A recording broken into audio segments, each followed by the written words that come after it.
Muy buenas. Vamos, empecemos. ¿Cómo le va, gente? ¿Cómo le va? Hoy tenemos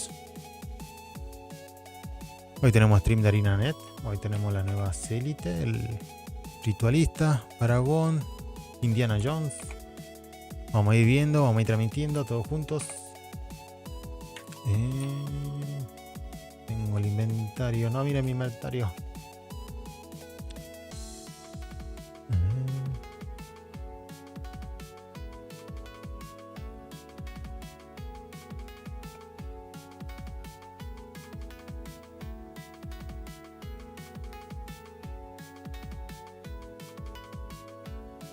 A ver si esta vez el stream de Arenanet recibe un poco menos de hate. Estaba viendo que el stream pasado... ¿Cómo le llovió hate? No sé por qué. Parece que a la gente como que no le gusta lo nuevo, no le gusta lo diferente. Y ahora cuando mostraron al ladrón que tiene un bajo, porque no hay guitarra, es un bajo. Todo el mundo le saltó con hate. Gente, denle una prueba. Denle una oportunidad. No por ser Arenanet no va a fallar.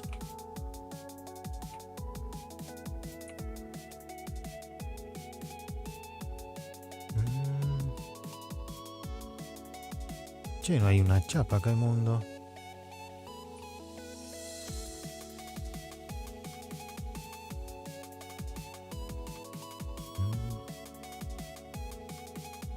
Casi todo es nuestro, casi todo controlado. Tenemos disputas por allá. Recién se fue una chapa, se me hace de acá. Uf, el Garry. Vamos a ver el Garry.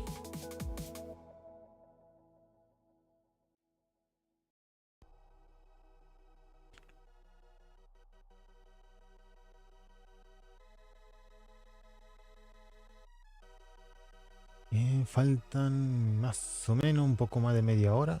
Vamos a tener el stream. Vamos a ver qué es lo que hicieron realmente con el TIEF.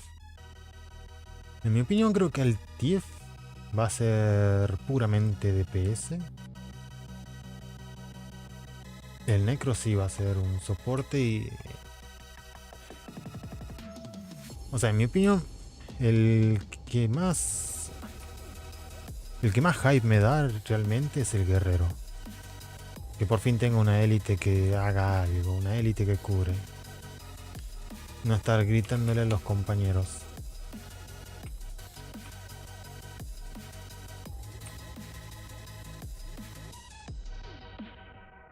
Igual me hubiera gustado que al guerrero le hubieran dado algo, no sé.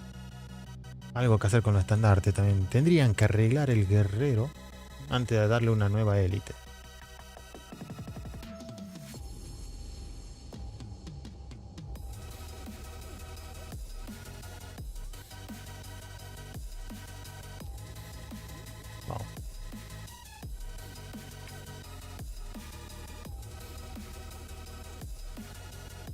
Aunque no sé bien cómo se podría arreglar al guerrero, la verdad. He visto gente que sigue usándolo en estandarte. El estandarte sigue siendo algo del guerrero. No mucha gente, pero bueno, sí. Alguien utiliza los estandartes.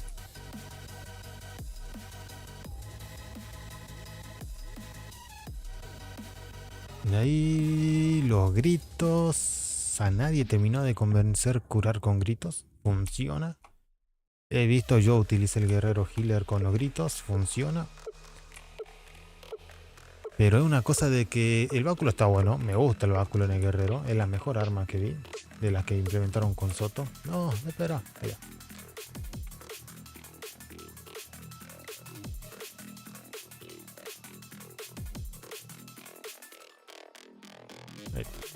De las armas que implementaron con Soto, el rifle para el Mesmer y el báculo para el guerrero creo que fueron de las mejores. La otra arma no la probé mucho, no me terminaron de convencer. El arco corto del ingeniero no me gustó. O no sé, no me hizo clic. Lo vi al arco corto, no me terminó de gustar. Tendría que probarlo de nuevo. No sé si lo habrán modificado, qué tanto cambio habrá tenido. Pero sí, cuando salió me acuerdo que no me gustó.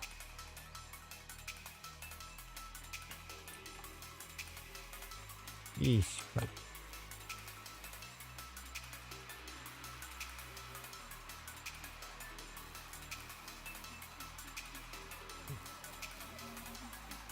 No. Malditos necros.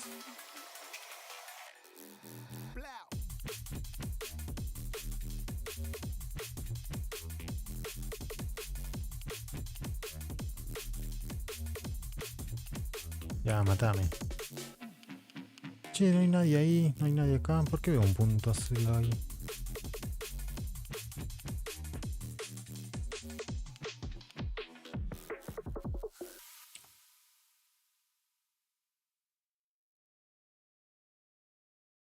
Acá hay una chapa.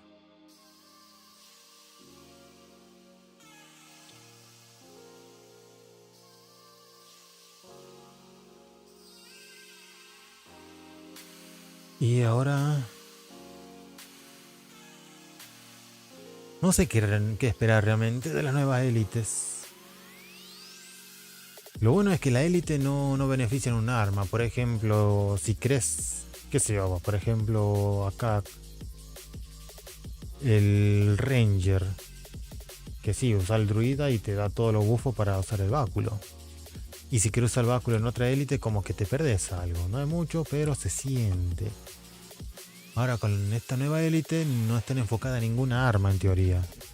Tendríamos que ver ahí cómo va a funcionar. Cómo va a ser eso.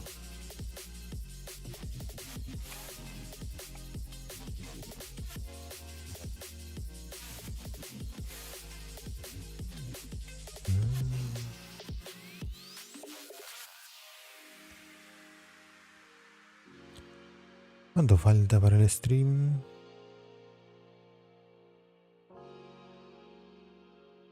Falta.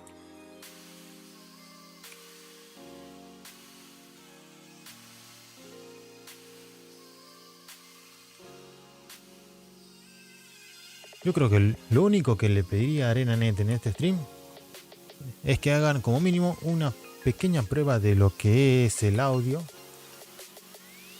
de lo que es cámara, y no tengamos que perder... ¿Cuándo fue la vez pasada? Creo que perdimos como 15 minutos, puede ser. Que no se escuchaba nada, estaba con el micrófono de la cámara. Una cosa, bueno... cosas que se resuelven haciendo una pequeña revisión del audio 5 minutitos antes de empezar el stream. No mucho.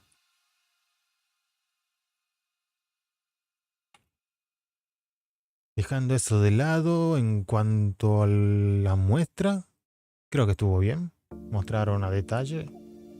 Tampoco es mucho show lo que se puede mostrar con una demostración de élite.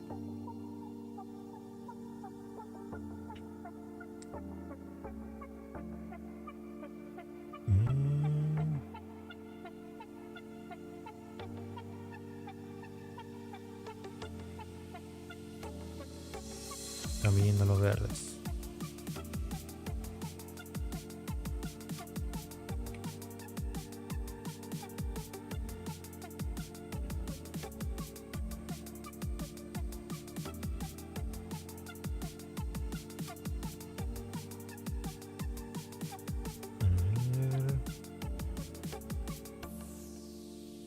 Están cazando los verdes de atrás.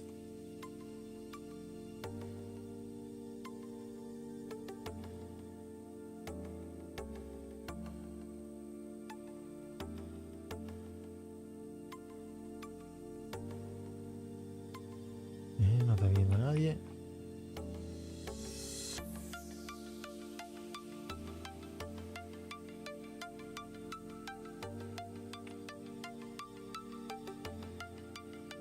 Sé que todo esto de Arenanet de estar como persiguiendo a los jugadores de Guild Wars 1. Canta fue un guiño a Guild Wars 1. Uf, ahí viene la Serg, viene la Serg. Sé que Guild Wars cuando salió Soto había muchas cosas que eran referencia. Uf, referencia al Guild Wars 1. Ahí viene la bomba, viene la bomba.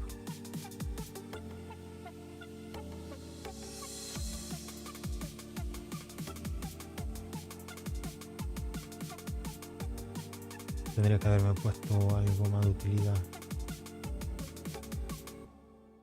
Ush, ush, ush, ush, ush.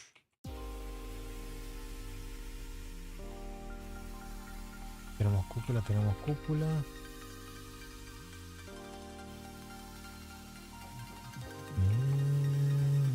Sé que tengo yo. No, tengo un báculo, tengo yo acá.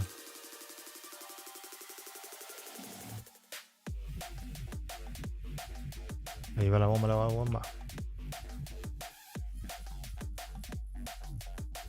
Y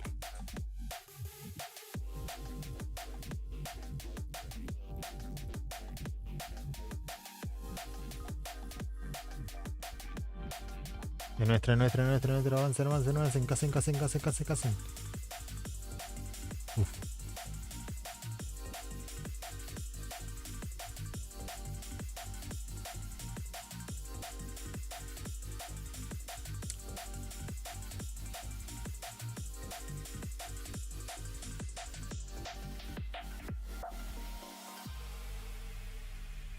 Wow.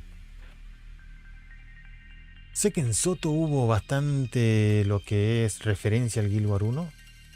No tanto así en historia, sino por ahí en libros, los conceptos que se utilizaban. Yantir fue lo mismo. Y me imagino que ahora que vamos a seguir con Isgarren, vamos a seguir la rama del Guild Wars 1.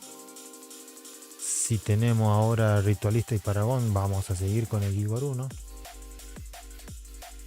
Vamos a ver si son nuevas cosas. Si cierran cosas viejas. Uf, me la esquivó.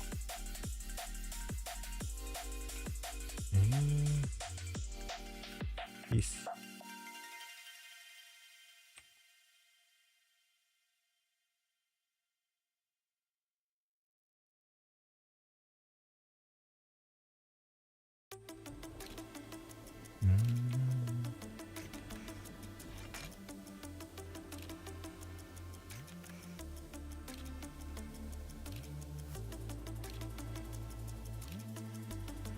Uf.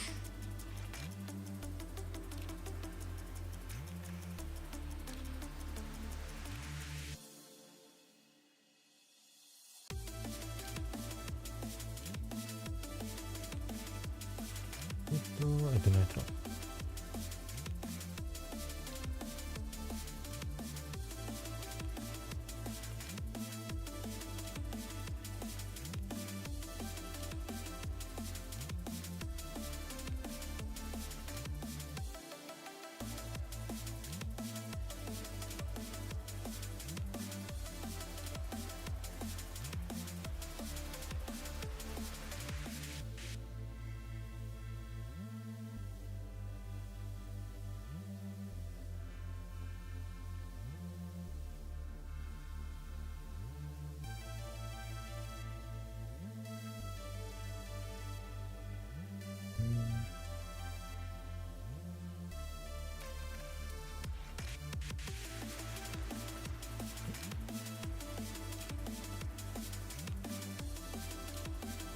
Después, el que más intriga me da ahora, que estamos viendo de todo, lo único que faltaría de los que quedan sería el elementalista, que es el que más me intriga porque tiene el zorrito. Vamos a ver si es una especie de mecha que tiene el ingeniero. Si lo hacen más como una pet del ranger. Y se ve lindo el zorrito del Lele.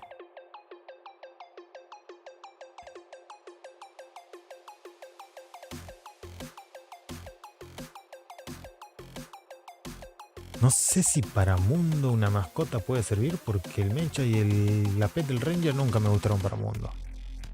En PvP sé que puede ser molesto. Puede ser molesto enfrentarse a alguien con una pet. Pero en mundo habría que ver. De la élite que viene, yo creo que las dos que son healer van a venir para mundo. Creo que lo que va a ser la nueva élite healer del Mesmer va a ser buena para mundo. Y creo que también la élite healer para el guerrero también va a ser para mundo.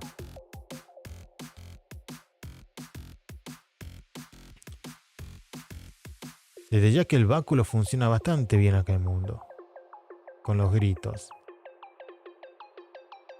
Pero sí, una élite diseñada para healer en el guerrero va a venir bastante bien.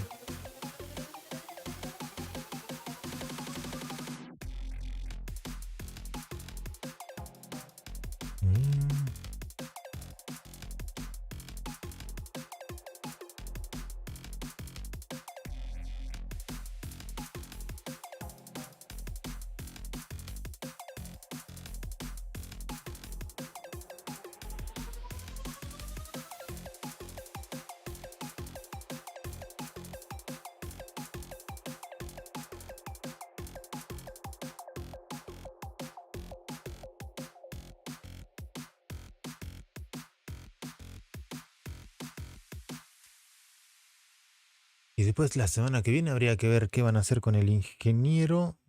El ingeniero, así que no me doy una idea de qué podrían llegar a hacer. Y bueno, si le dan una élite nueva al renegado, al heraldo, al retornado, y le tienen que dar un espíritu nuevo, una leyenda nueva. Che, no hice daño ahí. Se abrió.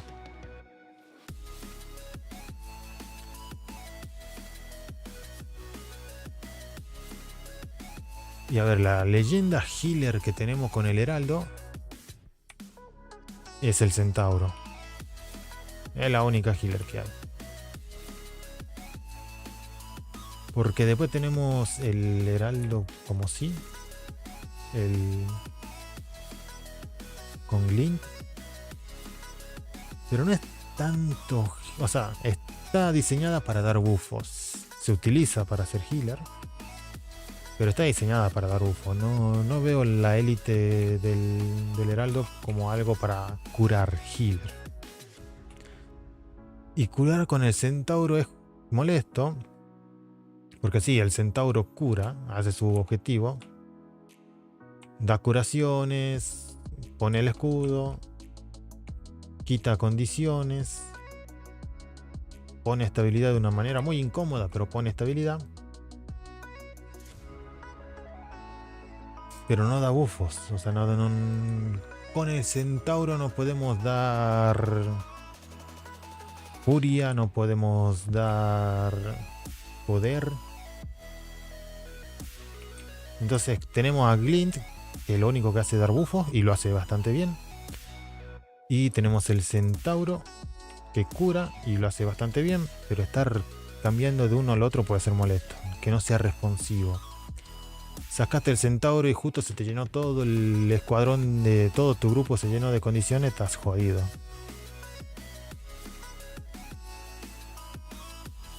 O por ahí necesitas la estabilidad también, es molesto dar estabilidad ahí. Yo creo que una nueva élite healer, que sea bien healer, enfocada a hacer a curaciones y dar bufo, estaría bueno. Easy.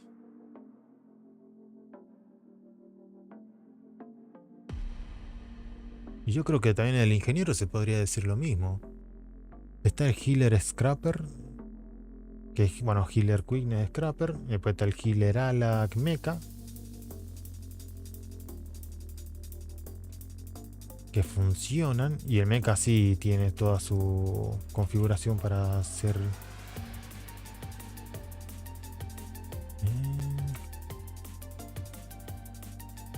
El mecha sí puede ser heal. De ese no podría quejarme. Lo único malo del mecha es que no tiene una curación propia o un burst de curación. Es decir, viene mucho daño. Hago esto que cura mi equipo, no lo tiene. Tiene curaciones constantes, pero curaciones bajas. Pero no tiene algo así como una bomba de healing. Es lo que podría quejarme del mecha.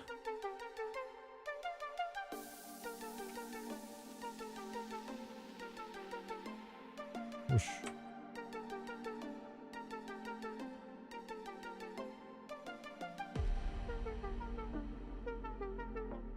No, entre el comandante allá se quedó.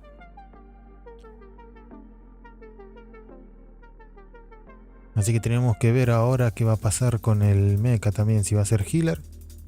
Si va a ser soporte, DPS. Lo malo es que DPS ya está. Está el Olo. El Olo hace mucho DPS. Es divertido jugar un DPS Olo. Tal vez una de DPS. Un DPS Condi podría ser.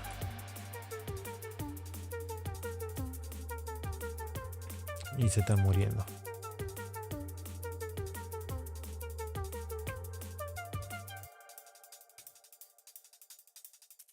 No.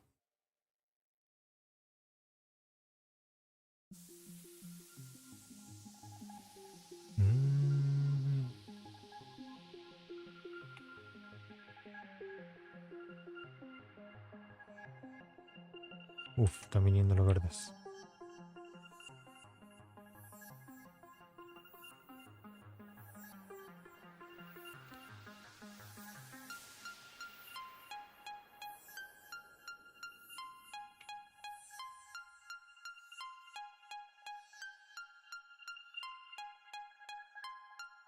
A ver.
Don't die. Qué gran consejo.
Ush.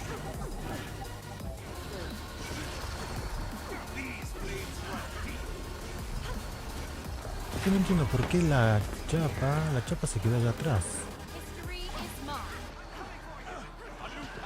Estaba con el trabuqueo, me imagino que estará provocando. Me mata cuando la chapa hace algo y nadie le da bola.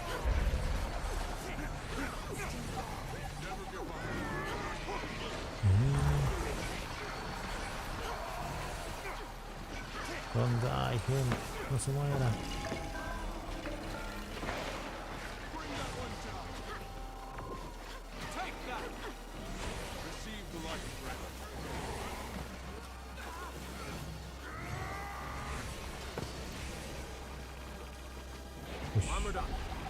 Yepo.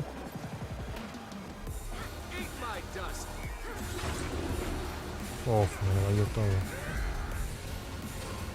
Morí.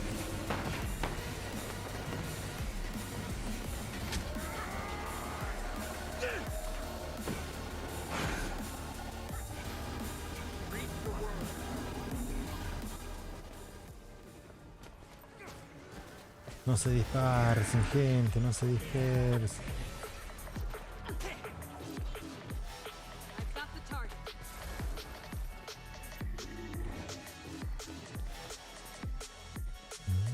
That looks valuable.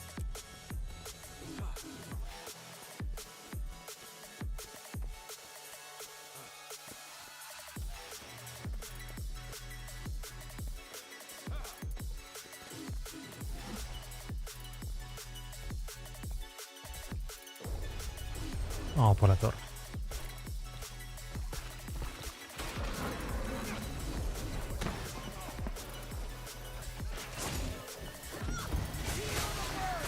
No. No. Uf.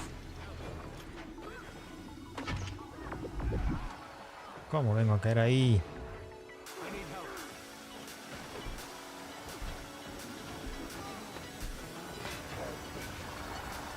Bueno, le rompí una torreta. No me fui sin destruirle esa torreta, gente. Algo bueno.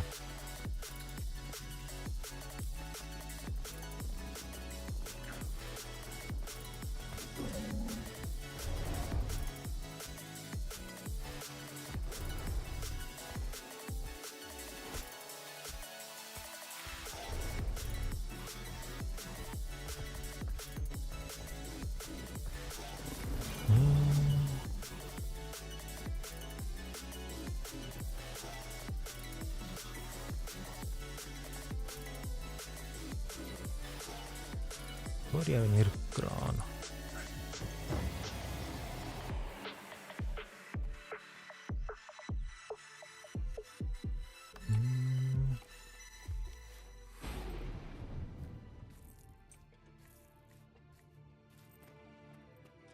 Target identified.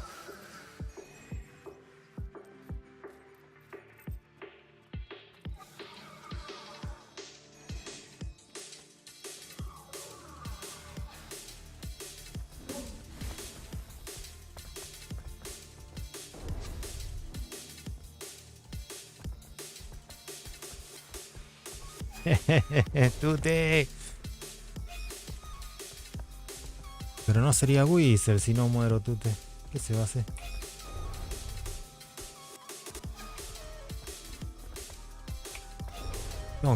Tengo que poner mi sello ahí. Si no muere el mundo. Target identified.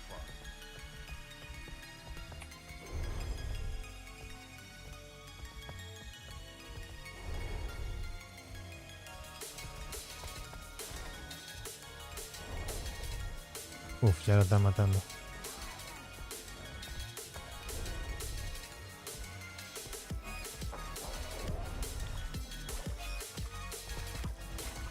Vamos, mundo, Tute. ¿Ya no estás jugando?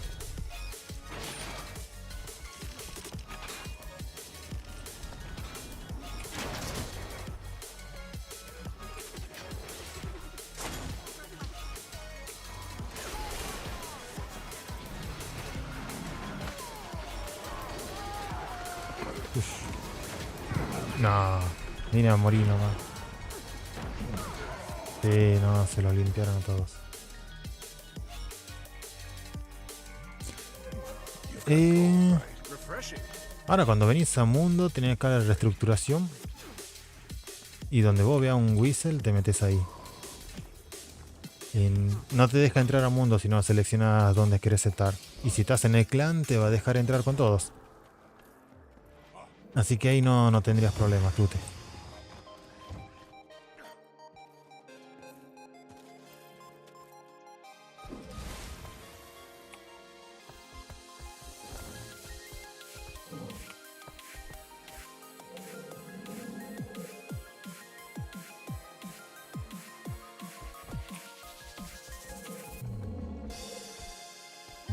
Estamos por perder el piedraniel.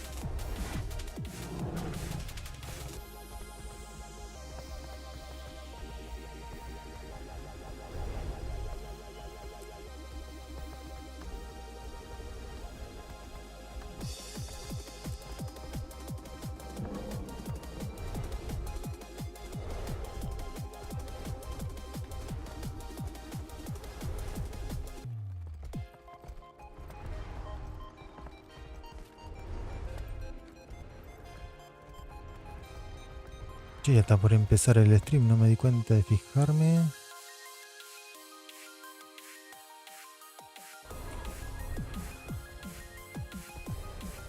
En 5 minutos empieza. ¿Y vos tú te estás al pendiente de alguna élite o no? ¿O no te la compraste todavía a Vision of Eternity? Vienen élite nueva, pero no se vienen arma nueva. Si querés arma nueva tenés que comprar Soto. Y si querés élite nueva tenés que comprar Vision of Eternity. Y Yantir no sé muy bien qué decirte que ofrece, aparte de una lanza legendaria.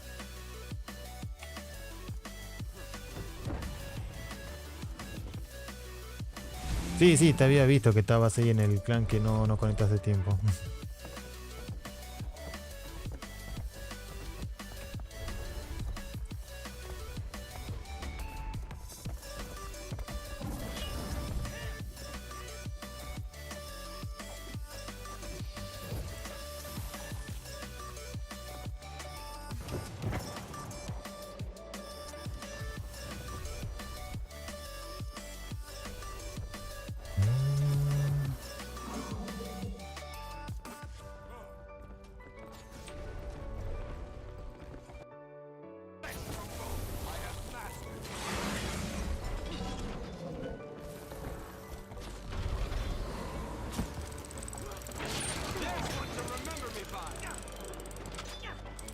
Yo me pongo ahí adelante y ni siquiera tengo estabilidad.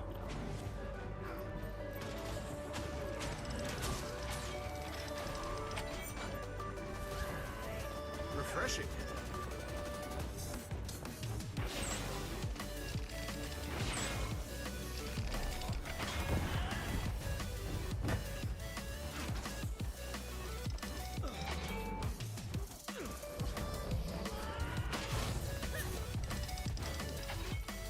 Hasta Yantir tengo, no estaba al tanto de Boe.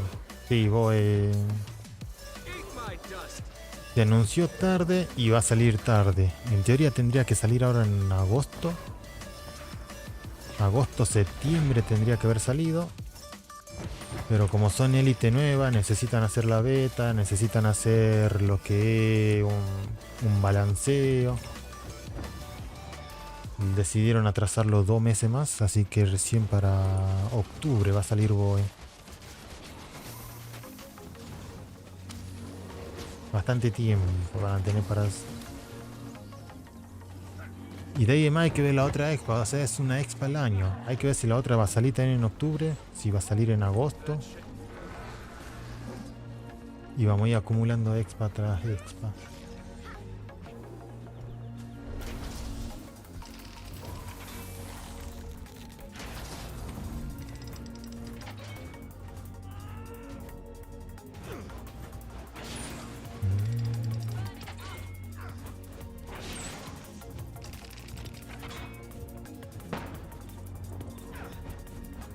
Están por romper la pared. Good.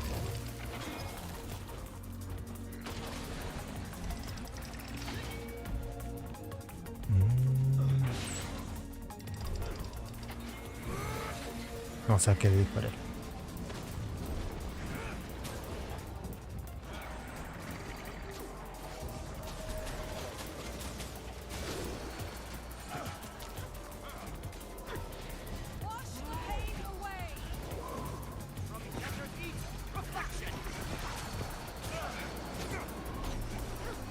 A ver, en cualquier momento que se va a querer mover. My dust. Refreshing. Vamos, comandante, que ya me empieza el stream de Arenanet.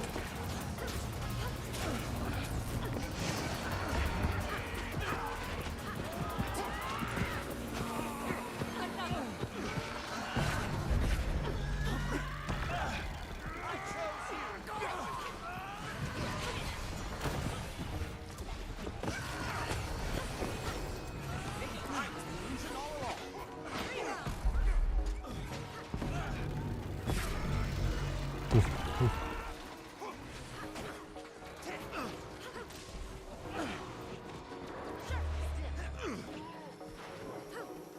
Va a dar muy linda la pelea y todo, pero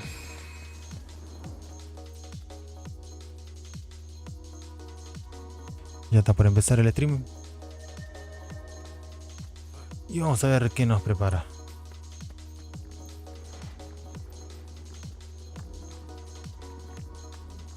Me salgo del escuadrón. Salgo de la niebla.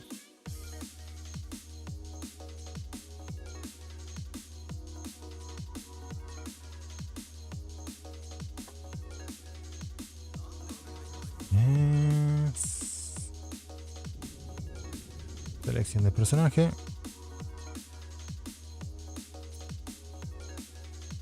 And welcome to the 1080p live stream. We've totally done a sound check. Taylor, can you demonstrate your microphone, please? Hello, I'm here today to speak at a normal volume that will not deafen anyone. Yeah, so obviously we're hoping to have a few Hice el comentario del fewer micrófono. technical difficulties today as we come back with the second of 3 Elite Spec preview streams. We have today the Antiquary, the Paragon, and the Ritualist. Pretty excited, right, Taylor? Yep. Excited to, show off some specs that, people have been waiting for a while, and, a new one that, it's a surprise to many people.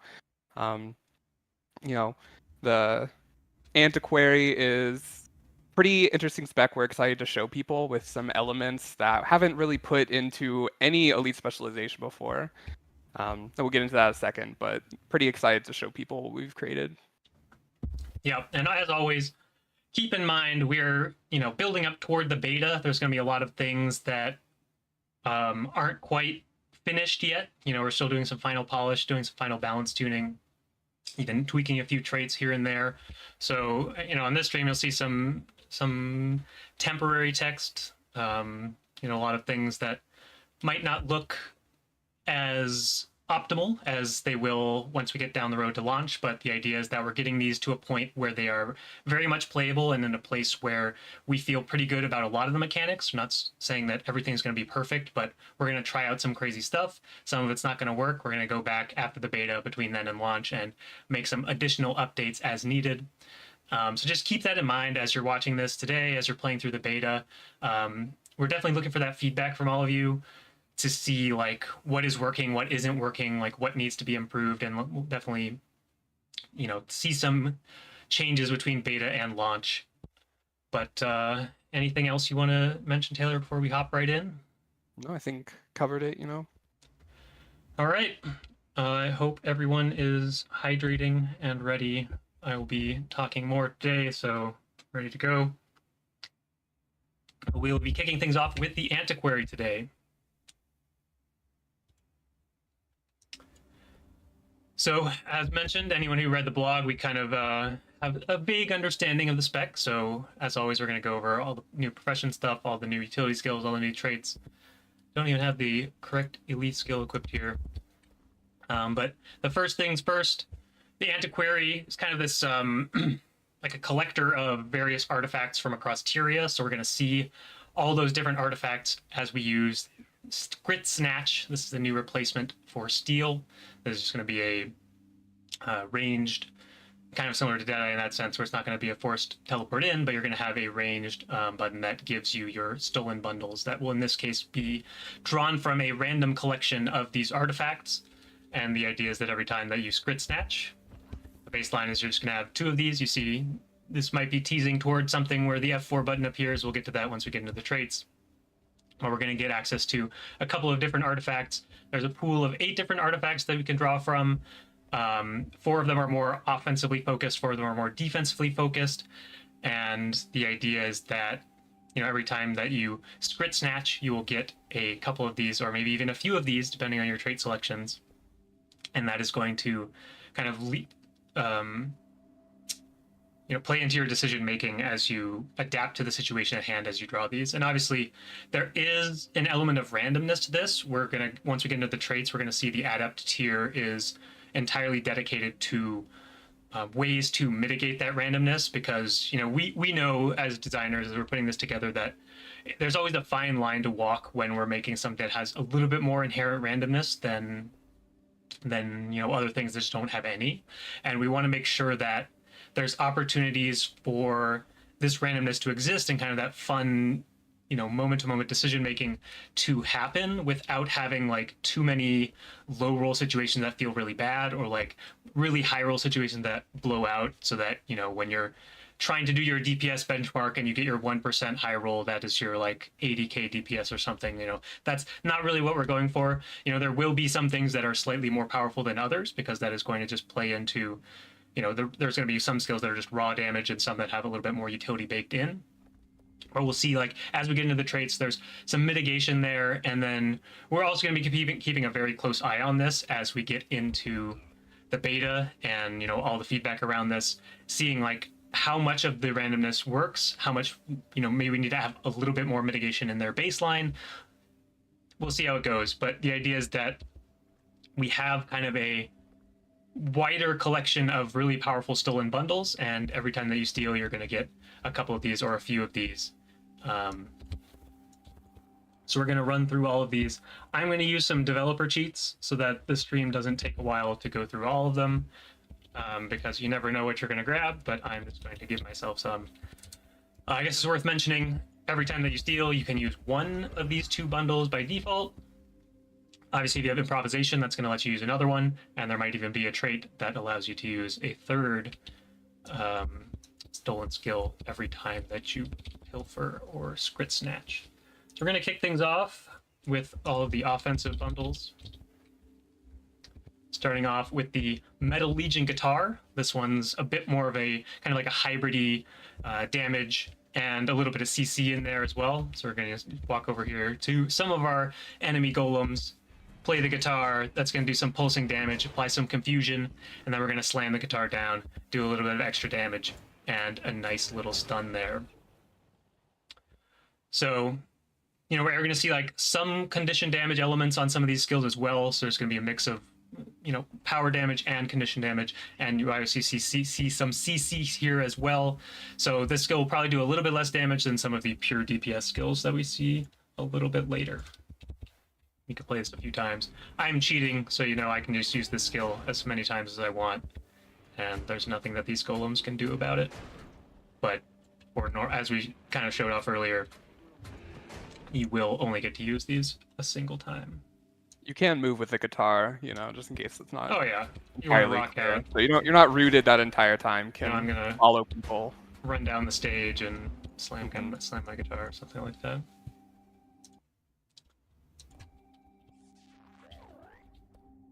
Next up, we're going to take a look at the Forged Surfer Dash. This one's going to be a ground-targeted dash. Still a little bit more offensively focused. We'll see a couple of mobility skills on the defensive end as well.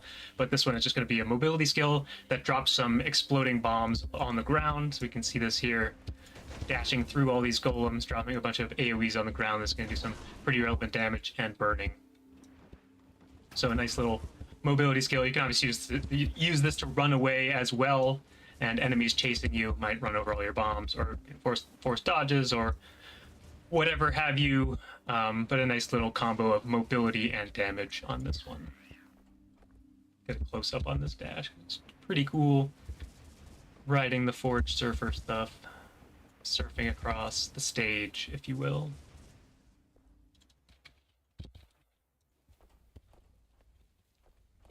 Next up, we're going to take a look at the Cryptus turret. So this one is just going to be a ground targeted. Place this on the ground somewhere.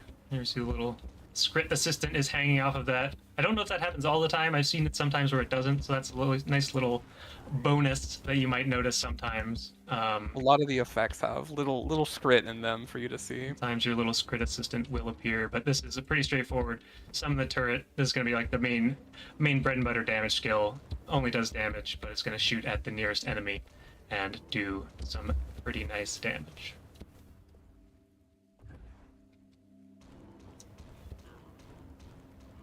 So you can deploy this at range. Not at your friends, it won't attack them, but you can try your best, I guess. Next up, we have the Mistburn Mortar. This is another one of the pretty aggressive damage skills. This one is going to fire off and create an area that is pulsing some burning. I might actually have a trait on right now. No, I don't have a trait on right now.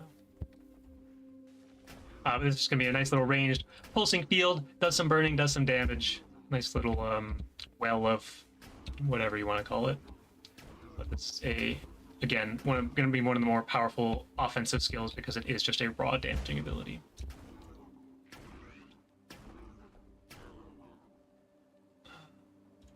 Next, we'll start to take a look at some of the defensive artifacts. Starting with the Exalted Hammer. So this one's going to be an evade. Also, 600 range leap, so we can leap over here. The idea is that it is going to do some damage. This is something that even the defensive artifacts are going to have a little bit of damage attached to them because, again, we want to kind of mitigate some of the low rolly aspects where if you are in a situation where you want to use a defensive artifact, you can still use it and get some amount of damage. It's obviously not going to be as much damage as any of the offensive artifacts, but you will still get that defensive capability, get that evade, get some healing, and still do a little bit of damage if you're landing on an enemy. But nice little defensive skill with a nice little heal attached to that. And slam the ground with the Exalted Hammer.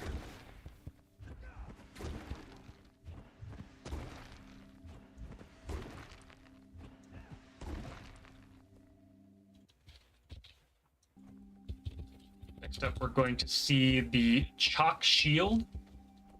So this one is more of a projectile destruction type of defensive skill. So we're going to drop it down. We see our little Scrit Assistant helping us out here, creating the barrier that is going to destroy projectiles. This is also going to pulse some damage to enemies in the area. It's also a light field if you find some use for that, combo through it if you really want to. But the big thing here is that this is going to be that powerful projectile destruction defensive skill.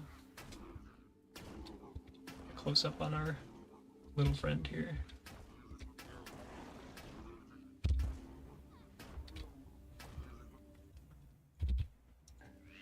Couple more artifacts to look at before we move on, but next up we have the Zephyrite Sun Crystal. This one's going to be a stun break, also another one of those ground targeted dashes, and does have a little bit of a burning attached to it at the end here, but you can always use to get away or dash in. You're going to be having that long duration evade if you're going kind of the max distance, and then we're also going to have that nice little burning explosion at the end. So again, stun break as well, and then long distance dash with evasion. Pretty powerful defensive skill.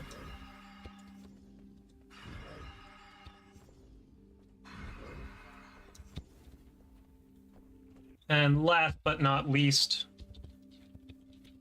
we have the Hollow Dancer Decoy. This one's going to be more of a crowd control-y type of effect. It does do some damage and some crowd control, but it is kind of tied in with the defensive artifacts we see here. We summon the Skrit Hollow Dancer.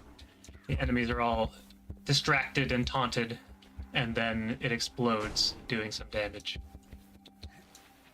So, you know, pretty long taunt, 3 seconds baseline here. And that can obviously set up some of your offensive skills if you are playing like the improv build, or obviously your own weapon skills, or some of the double-edged skills that we will get to very shortly. Anything you wanted to add on the artifacts, Taylor, before we move on? I just want to know, would the Skrit Hollow Dancer work on you, Cal? I'm not sure it would, but you know, it probably would, because it'll just taunt me, and everyone knows that taunt is my favorite condition in Guild Wars 2. Right, of course. Kind of unavoidable, you know. There's something alluring about it, right?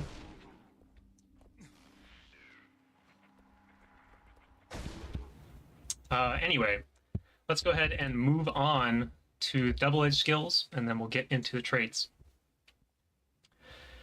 So, we talked about this mechanic a little bit in the blog as well, where the double-edged skills are essentially...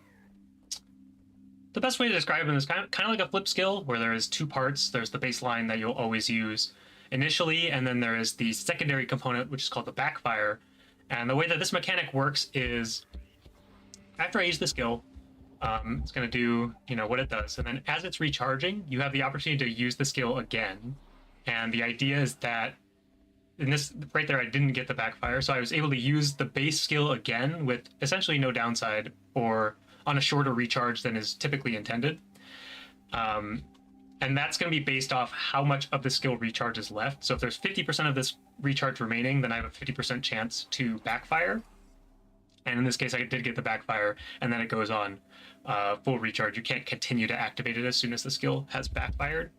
So a lot of these are more of a risk-reward that we'll see on some of the utilities. But for the heal, we kept it pretty straightforward. You know, it is more of just an all upside, where, excuse me, you can just use this button. You'll probably just press this button back to back, because you want to get that big heal, get that big cleanse.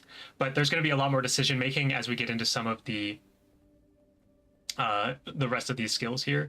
This is just a good example of like how the mechanic works, and there's really no downside to backfiring, but we are able to, you know, have that, I guess, extra decision point, because there will be times where you just want to like this sustained heal, and maybe you press it with like 3 seconds left because you think, okay, well now I get a pretty low chance of getting that failure state. I can just use my heal a little bit more often than I typically can.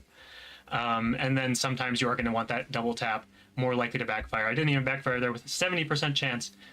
Quite lucky. Wow, I'm just on a roll today with my...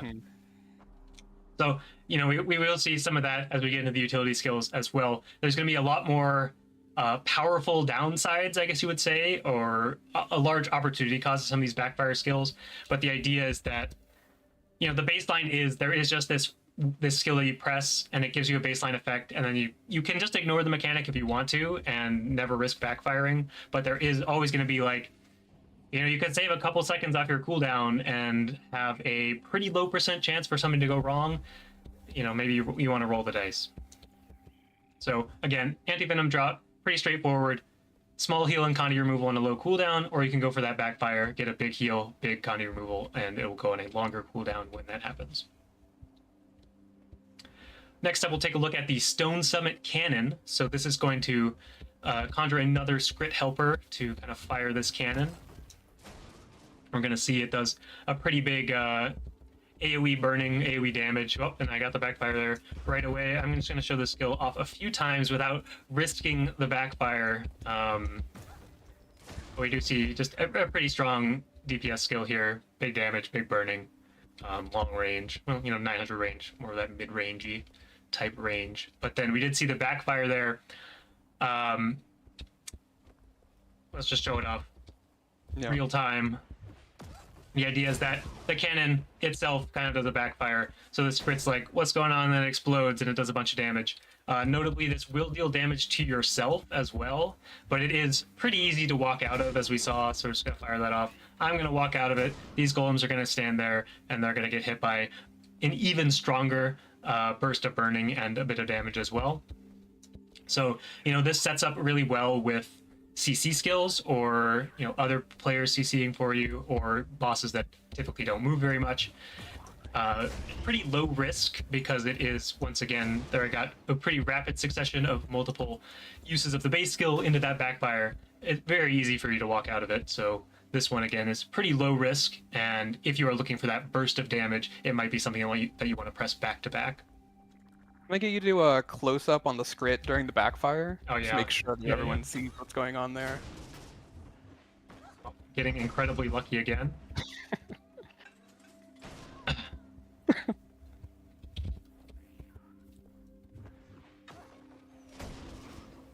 Showing up one more time. No. What's going on? There's something wrong with this.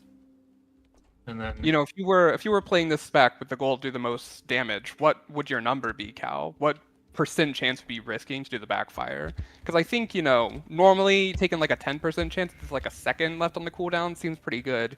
Get a lot of value sustained, but...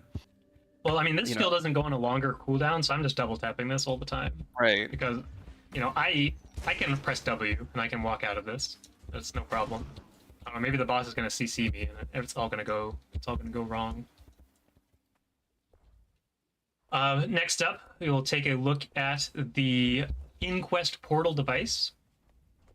So this one's going to be a bit more mobility as well. We're going to see it does Shadow Step, does a little bit of damage, a little bit of vulnerability, kind of like that setup, dash in, kind of that scene of infiltration type skill. And then the backfire, this is a pretty powerful skill that if you could use it back to back, so there's a pretty big downside here as well. If you do backfire on this Shadow Step, I didn't because I waited a long time, playing it safe. But here we go again. That's going to knock you down.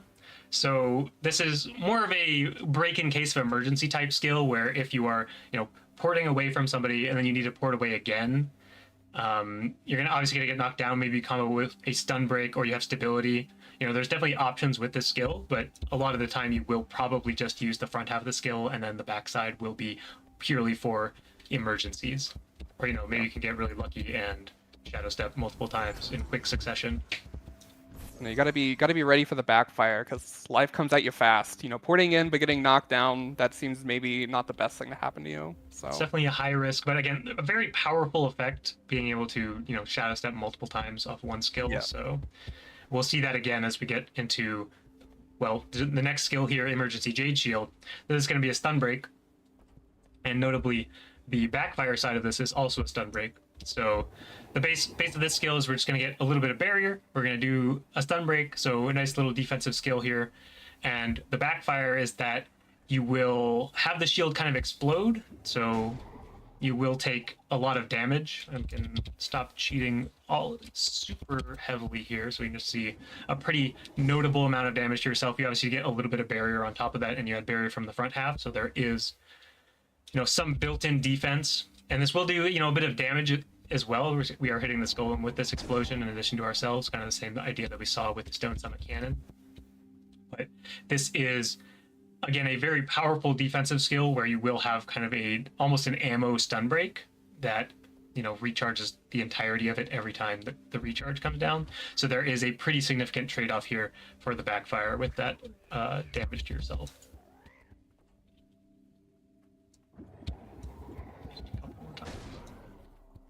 So something that you could potentially combo off the portal device as well. Maybe you port in, and then you realize you need to port again, and then you can even just use the front half of the Jade Shield to break out of that stun. And last up here, we have the Canuck coin toss. So the fun little coin flip animation here. And the idea is that things are going to happen based off of whether you flip heads or tails, and there is obviously some baseline here. So we see the front half of this skill, this is going to be more of just a initiative and condition removal skill. And if you win that coin flip, each time you win that coin flip, you'll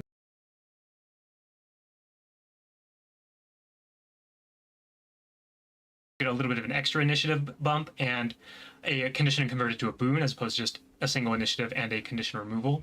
But you know, for all the statisticians in chat, you guys can do the expected value of a coin flip pretty easily. So you can see that, you know, maybe you end up with 1.5 initiative every time you flip a coin, so 4.5 initiative every time you use that skill, and you know, you'll convert 1.5 conditions to boons every time you press the button. But this is just more of that, you know, again, condition removal. Initiative lets you do a lot of things. You know, if you flip 3 heads, maybe it should even give you an additional bonus initiative because you got that 1 in 8. But currently it doesn't. That's just a fun aside. But you will still get 6 initiative back and converting 3 conditions to boons on a pretty low cooldown. So a nice little initiative skill here.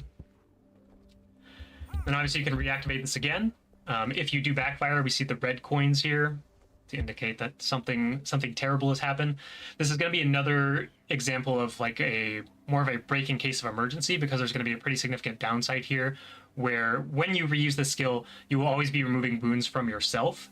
And when you lose the coin flip, you will even convert those boons into conditions, but it will be that more of that emergency, more initiative button. And this one, you know, the risk reward probably quite isn't there yet. We want to maybe crank up the initiative on the backfire side so that you are, you know, getting something for that, you know, removing boons from yourself. Obviously not something you want to do very often, but we do want to find the right balance for these backfires where they are actually decision points where you choose whether or not you actually want to use this secondary component of the skill. And last up, we have the elite skill here, the Scrit Scuffle. I'm going to take a quick water break as people read very quickly. But the idea here is that we're going to create an area where the scrits they're just going wild, digging up everything, and we're going to see here that every interval, every 3 seconds, we're getting essentially a new set of artifacts. Sometime we're going to get this unstable script bomb, and this one is kind of this is something that you can use to set up yourself or your allies. You know, you can stun break out of this, kind of like that headbutt type of self CC and enemy CC. It's supposed to be more of like a downside as opposed to just getting like the artifacts that you want. So it's intended to be a little bit less common that you'll actually use that skill, but there are going to be situations where, you know, that is a pretty powerful CC effect. And as we see here, we're continuously getting new artifacts for the duration of this skill, and we can be firing them off, getting new artifacts. That's going to be pretty useful as we get into some of the traits that care about using artifacts. Don't want to dash out of the radius because that will prevent you from getting the next artifacts. But we do see you. Just a pretty powerful skill. You essentially get to steal 5 times is the elite skill here. Yeah, so let's just get right into the traits, because there's a lot of things that care about artifacts, and there's a lot of things that, you know, we have some of that RNG mitigation as well. I'm going to put on improvisation because that is my favorite way to play with the Antiquary at the moment. Because again, that does give you the extra artifact uses, and we'll see even more artifact uses as we get into some of these adept traits. But starting things off, here's a Trinket Collector, explains the specialization. You can kind of scroll through all the different artifacts here. We'll come back to all of those later for all of the screenshotters. Some people may have noticed the Magpie's Defense triggering as we were kind of showing stuff off. This is going to say when you use your healing skill or elite skill, you're going to get some personal barrier. These are separate cooldowns, so I use my heal skill, I get some barrier, and I'm going to then immediately use my elite skill, get some additional barrier. So a nice little self-survivability defensive trait there. And then right away, the Enterprising Aristocrat. Every time you use an artifact skill, you're going to get some initiative back. So here, immediately we see like a big value with the elite skill. You're going to potentially get back 10 initiative every time you use your elite, and there's even more opportunity to get even more stolen skills. We'll get to that very quickly. Starting off with the kind of RNG mitigation, some people probably noticed here, we got the reshuffle here when we selected the card swap adept trait. The idea is that every time you reshuffle your artifacts, which is now a skill that you have, you can spend 2 initiative every 5 seconds to redraw. So we can just demonstrate that here. This won't redraw empty slots, so I have improvisation equipped, which means I can use both of these. So if I do use the first artifact here, my improvisation not work as intended. You break something, Taylor. Wasn't me. Nope. Okay, it worked this time. So we'll look into that one. But we now see when I reshuffle, I only get to redraw a single artifact because that is the only artifact that I had remaining. And this is also going to give you a little bit condition removal. So just a powerful defensive trait as well. Every 5 seconds, you can spend 2 initiative and remove a condition from yourself. Next up, we have the split deck. This guarantees that you'll get an offensive artifact and a defensive artifact every time you steal. This is something that we're really considering. This one should maybe even be baseline to the spec, but we want to see how it plays in the beta first, because this is going to be like a big reduction in those cases where you really need a defensive artifact and you just draw 2 offensive ones, and that feels pretty bad. And similarly, when you're just looking to maximize your damage and you draw 2 defensive artifacts, this is going to prevent you from doing that. Maybe that should just be how the mechanic works in the first place, but we're going to see like how it plays in the beta, because there is like a couple more. The bottom trait here is even more powerful, so maybe it needs to have that extra layer of randomness on top of the Prolific Plunderer. But again, play with it during the beta. Let us know what you think. We're definitely thinking about that type of thing already, where maybe you should always draw an offensive and defensive, and there could be some alternative RNG mitigation on this trait. Next up, we have Prolific Plunderer. This gives you an additional artifact slot, and you can then use an additional artifact every time you pilfer. So now I have Improvisation and I have Prolific Plunderer, which means every time that I get 3 artifacts, I can use all 3 of them. Potentially very powerful, because again, we have Enterprising Aristocrat. Every time I'm using an artifact, I'm getting initiative back. This is definitely, my favorite way to play, because you just get to use all the fun toys and you get a bunch of initiative back, which means you get to use all your weapon skills a bunch. It's pretty fun. What do you think, Taylor? Yeah, I think I also prefer just like max randomness here. As many slots you don't really get, but you gotta operate on the fly. Just take a quick look what you stole and then use them in combat. Have to really be on your feet when you play this spec, especially with this trait. So I think it makes the spec a lot more interesting when you take it. And of course, that does make it more likely that you always draw an offensive or defensive, but it will not guarantee that, as Split Deck does. Moving into the Master Tier, we're going to start with Scoundrel's Luck. So this is this plays into the backfire mechanic. The idea is that every time that you use Scrit Snatch, the next time you use a double-edged skill that is recharging, it will guarantee that you get the front half of that skill again. It will not trigger the backfire. So that is potentially very strong with, one of the skills that we showed off with those more detrimental downsides with like the Emergency Jade Shield or the Inquest Portal device. That means I can, use my Scrit Snatch. It's difficult. I just say steal all the time and it's confusing. But then we can, port in, and then we can immediately port again, and that's going to guarantee that we're not going to get knocked down there. Then we can even port again and, probably get knocked down, but it does give you essentially 1 free use of a backfire to avoid a backfire every time that you steal, which is potentially very strong with, especially these 2 skills, but all the skills, except for probably the heal. You probably don't want to use your heal to use up your Scoundrel's Luck. Next up, Meticulous Custodian. This is just going to improve all your artifacts. So again, this is a great trait with the improv build where you are getting 3 artifacts every time, able to use all 3 artifacts every time. We can kind of scroll through here. Metal Legion Guitar, getting more damage, more confusion, additional stun duration. Forge Surfer Dash, we're going to see more damage, more burning.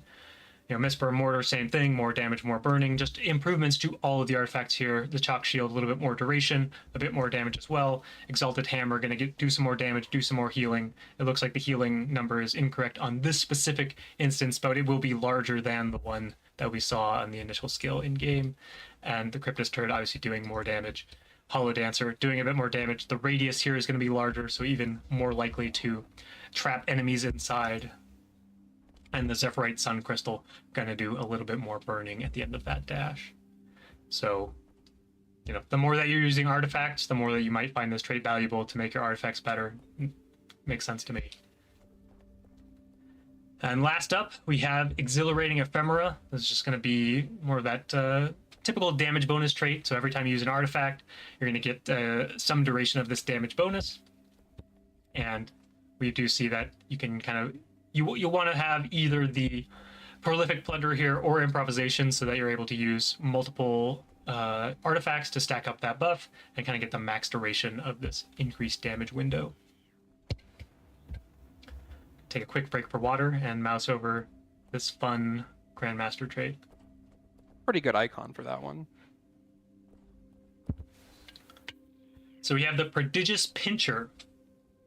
This says that every time you use a certain amount of initiative, you will pilfer. So that's triggering the Scritch Snatch. It won't trigger steal traits, but it will give you a set of artifacts. So we can just show that off real quick. If I pilfer, I'm going to use all my skills, and then I'm going to stop cheating so I actually go in combat, and then I'm going to press unload a bunch of times, because that's the best way to play.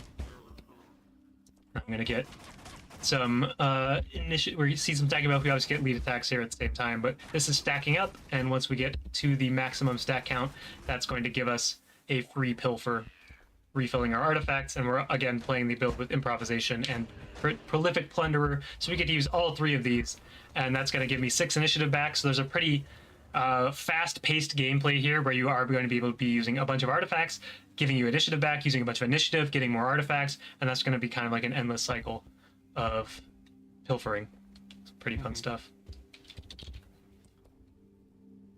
Next up we have Possessive Hoarder. This one is going to be a bit more of a personal survivability trait. So every time that you use an artifact, you will grant barrier to yourself, and you're also going to get a boon depending on if you used an offensive artifact or a defensive artifact. So you can get stability or you can get resistance. Again, you know, using improv and prolific plunderer, this is going to mean that I can get a pretty good number of boons, get some stability, get some more stability. I got 3 defensive artifacts, so I'm going to get a lot of stability. Yeah, this one's pretty good with a split deck trait, so you can always guarantee you have a trigger to give you resistance or stability, whatever you need when you steal. And then last up, we have Combat High. This is intended to be more like a bursty, you know, thieves love to do burst damage, so here's the trait that's going to do a lot of burst damage. We're always going to get a bit more sustained damage from Prodigious Pincher, just getting that increased value over time. But Combat High is going to give you a big burst of damage that every time that you Scrit Snatch, this is going to give you 10 stacks of this buff, Combat High, that says increased damage. So we see the baseline as you start at. This is a very large number. It's going to be obviously a little bit lower in competitive modes, but initially you will get that 30% damage buff, and then every couple of seconds that's going to start counting down toward 0, of course. But the idea is that you get that big burst, use a bunch of skills, immediately use all your artifacts, all your offensive artifacts, into that damage bonus, use some skills into the damage bonus, and then that's going to be true every time that you steal. You're going to be able to reset that super high damage burst. That feels good. Yeah, so that's all we have for the Antiquario. A lot of really fun stuff here and a lot of really cool ideas. And, you know, we talked a lot about the randomness and how we're keeping a very close eye on like how these things play, how much more mitigation do we need to make sure that the lows aren't too low, and making sure that, you know, we don't want the highs to be too high, because we don't want those situations where you do feel like not getting the highest high roll is actually a low roll. But we are trying to find the right balance of those things as we go into beta and of course beyond. So I'm just going to do some quick hovers for all the things, for all the screenshotters while we wrap up. And Taylor, if you had any last things to talk about as I click through all of these artifacts. Yeah, I saw, you know, some questions around the self-damaging parts of the backfires. Those only damage yourself, they do not hurt your allies. So, you know, if you do the mortar and get the backfire, that will only hurt you. I know some people might be sad about that, but and some other questions. I think with regards to like roles of how this fits in places, and, you know, boons and PvE especially, I think, you know, we have ideas correct around, you know, maybe this does need to be fit into an alacrity or quickness role. We're specifically interested in the beta to see kind of the core gameplay loops, specifically with like the RNG mechanics, how backfires play, as Cal mentioned, the adept traits. So that's kind of like the focus around our feedback, but we're also keeping an eye on like, is there a way that makes sense to add, you know, some alacrity sharing or quickness sharing, whatever, what have you, with this spec, to give it some extra niches. We think, you know, the gameplay with the Grandmaster traits should be pretty interesting for just Pincher, as Cal went over. There's going to be like a lot of more sustained artifacts to hopefully give you pretty good damage over time with it. Keep that the Master tier damage bonus up. But also talk about the combat high. It's kind of different from some other thief traits, and this is like specifically a really high burst trait. 30% is a really large number, as you guys are seeing, and the goal here is that we kind of augment how you play. It's a 15% damage modifier over time if you do like quick math, but you should, pool your resources and then use them in that burst window, which isn't always something we see thief specs wanting to do. So hopefully it gives it a bit of a different gameplay, in PvE especially, through this trait. All right. Yeah, for sure. And that is all of the things. So I'm going to go back here as we get set up for the Paragon. Yeah, and I think another good question is clarifying the backfire on the Elite. The Elite you can't activate twice. The backfire is specifically the Scrit Bomb part. I believe you have a 20% chance to get that Scrit Bomb, and when you have the Scoundrel's Luck Master tier trait, that will cause it so that you have a 0% chance to get the Scrit Bomb. So you're only getting good stuff when you have those synergies going.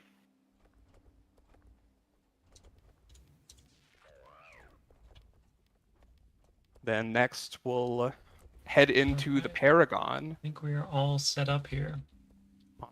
All right, we have the Paragon. So I think Taylor's going to give me a break here and talk about this one. And I'll be back later to talk about the Ritualist. Right. So the Paragon, obviously well-known profession from Guild Wars 1. Long asked for it again, like a lot of the ones we've been showing off. We're going to get to Ritualist later. Part of the lore is like, in our game, Palawa Joko kind of like crushed the Sun Spears and Paragons, but spoiler alert, he's gone now.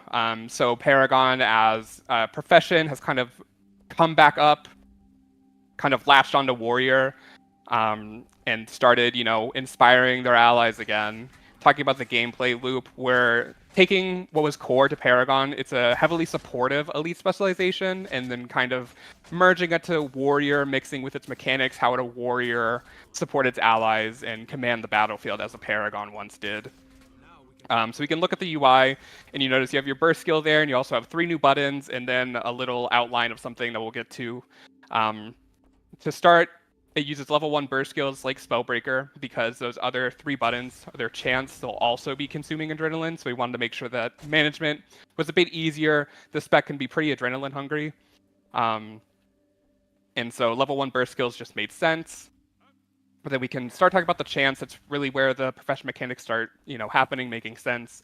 So we'll hover over Chant of Action. It's going to be your first one. This is going to be your more offensive chant, and has a couple components here. Pretty big tooltip. The first thing that happens when you activate a chant is it's going to cost adrenaline, normal 10, like a normal burst skill. And for this one, have an initial effect. This one is that it's granting boons to your allies. And then after you activate it, a kind of passive effect called a refrain will start activating around you every interval. And so there's refrains. You see there's like 3 levels to him based on motivation. And motivation is a resource that you're going to gain when you use a burst skill. So the general gameplay flow is that you're going to turn on a chant, get a bit of motivation to start, then you're going to want to use burst skills or other chants to build your motivation even higher, so you get high levels of those refrains that are going to give pretty strong bonuses, depending on how much motivation you have. That's kind of the core of what this all says. We can move on to the second chant. That's going to be Chant of Recuperation. This one is a lot more supportive. It's going to be your healing one.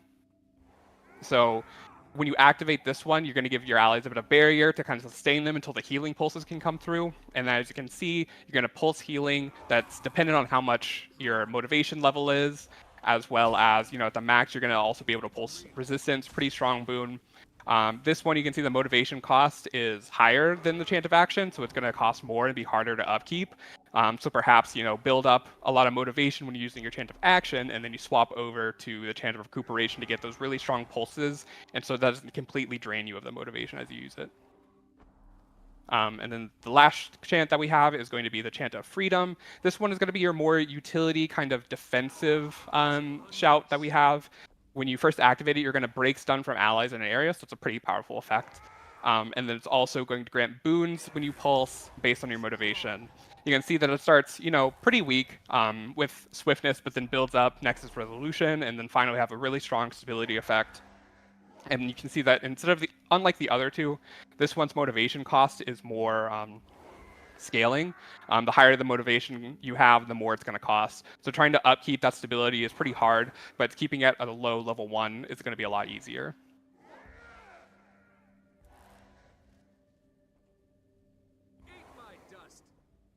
So those three kind of comprise what you want to be doing. You kind of always want to be having a chant active. You're getting bonuses as you swap between them from activating these chants, as well as just general burst skills in between. Yeah, obviously, Burst Mastery going to be a great trait to take. Just give you that refund. You're going to be using so many bursts that refund is going to be even more noticeable, kind of similar to when we see it on Spellbreaker, using burst into full counter and a burst, getting pretty good refunds there. And that's going to allow you to really set up that motivation and get up to those high tiers, getting that stability or that resistance, those really key boons. Yeah, I think the thing that you're gonna have to get used to when playing this spec is like extra energy management, keeping the motivation up, being able to track how much you have and how much you want to use, so you don't drain too much, so you're able to call on those high motivation chants when you want to. Then we can go into the utilities. The utilities are going to be command. In Guild Wars 1, Paragons had pretty commanding presence on the battlefield. We wanted to extend that to this. These are going to be similar to some other effects we have in the game, as shouts, the tails we showed on Troubadour. They're going to be ally effects as you use them. And the special kind of hook into this is that they all have an echo. So when you use them, an initial effect is going to happen, and then kind of like your chance, after 3 seconds, an echo will happen. But you can speed up that echo by using a burst skill.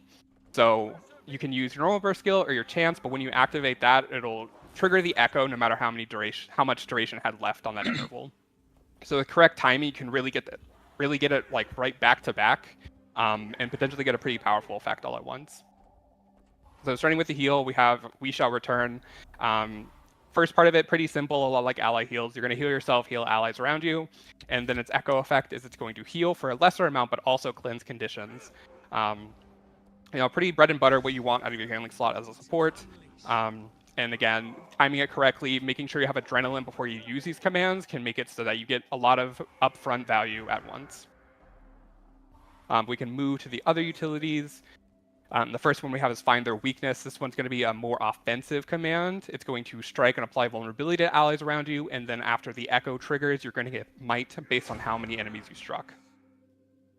And, pretty offensive leaning, of course. It's a lot of vulnerability and might, so it's a big swing in damage. And as well, it hits 5 targets, which can be pretty beneficial, especially on this spec. As we mentioned, adrenaline hungry. 5 hits is, 5 more ticks of adrenaline. So this can be a good builder for you. It's a low cooldown. Just a good button to be pressing to keep up, the assault in PvE, PvP, keep your allies' damage up. Next, we can move on to Never Surrender. This one's going to be a more defensive command. You're going to break stun and grant yourself boons.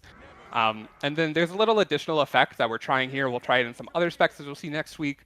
It's going to be a break stun that has a longer cooldown if you successfully use the break stun effect. This is kind of trying to play with the power level we can put on a stun break. So if you use a skill without breaking a stun, it'll have a lower cooldown. So kind of like knowing that you're not going to get the value from the stun break there, so you can use it a bit more and play with how you want to save your cooldowns in a fight. But we can move on to the echo effect for this. This is going to echo and give your allies the same boons. These are pretty important boons, so again, want to make sure that you're able to use that interval when you want it to happen. So can be a pretty interesting. This whole stun break recharge increase is new, and definitely something we're going to keep an eye on and feedback around. It's something pretty interesting. Never been done before. Could be good. People could not like it. Very open to feedback around it. Gives you some additional decision making of there's less opportunity cost in using a skill like this without, if you just want the defensive component, you want the resistance, you want the resolution, that's much more of an option when it's a 15-second recharge as opposed to when it's a 30-second recharge. So if you just want to use that in combat to go aggressive with that resistance, then that is much more of a realistic choice. We can next command is going to be brace yourselves. This is kind of your basic defensive command. It's going to apply barrier and then more barrier on the echo. So this one is, as it says, when you want to brace yourself, you see a big hit coming. You know, your allies are already at full, but give them a barrier to make them even more tanky versus whatever hit's about to come in. Pretty good to keep your allies topped up with that barrier. You know, simple defensive skill. It's what you want out of that slot sometimes. Then lastly, we have on your knees. This one's also going to be an offensive command. You're going to do the damage and cripple around when you use it. And again, it's going to hit 5 enemies. That's pretty good adrenaline gain.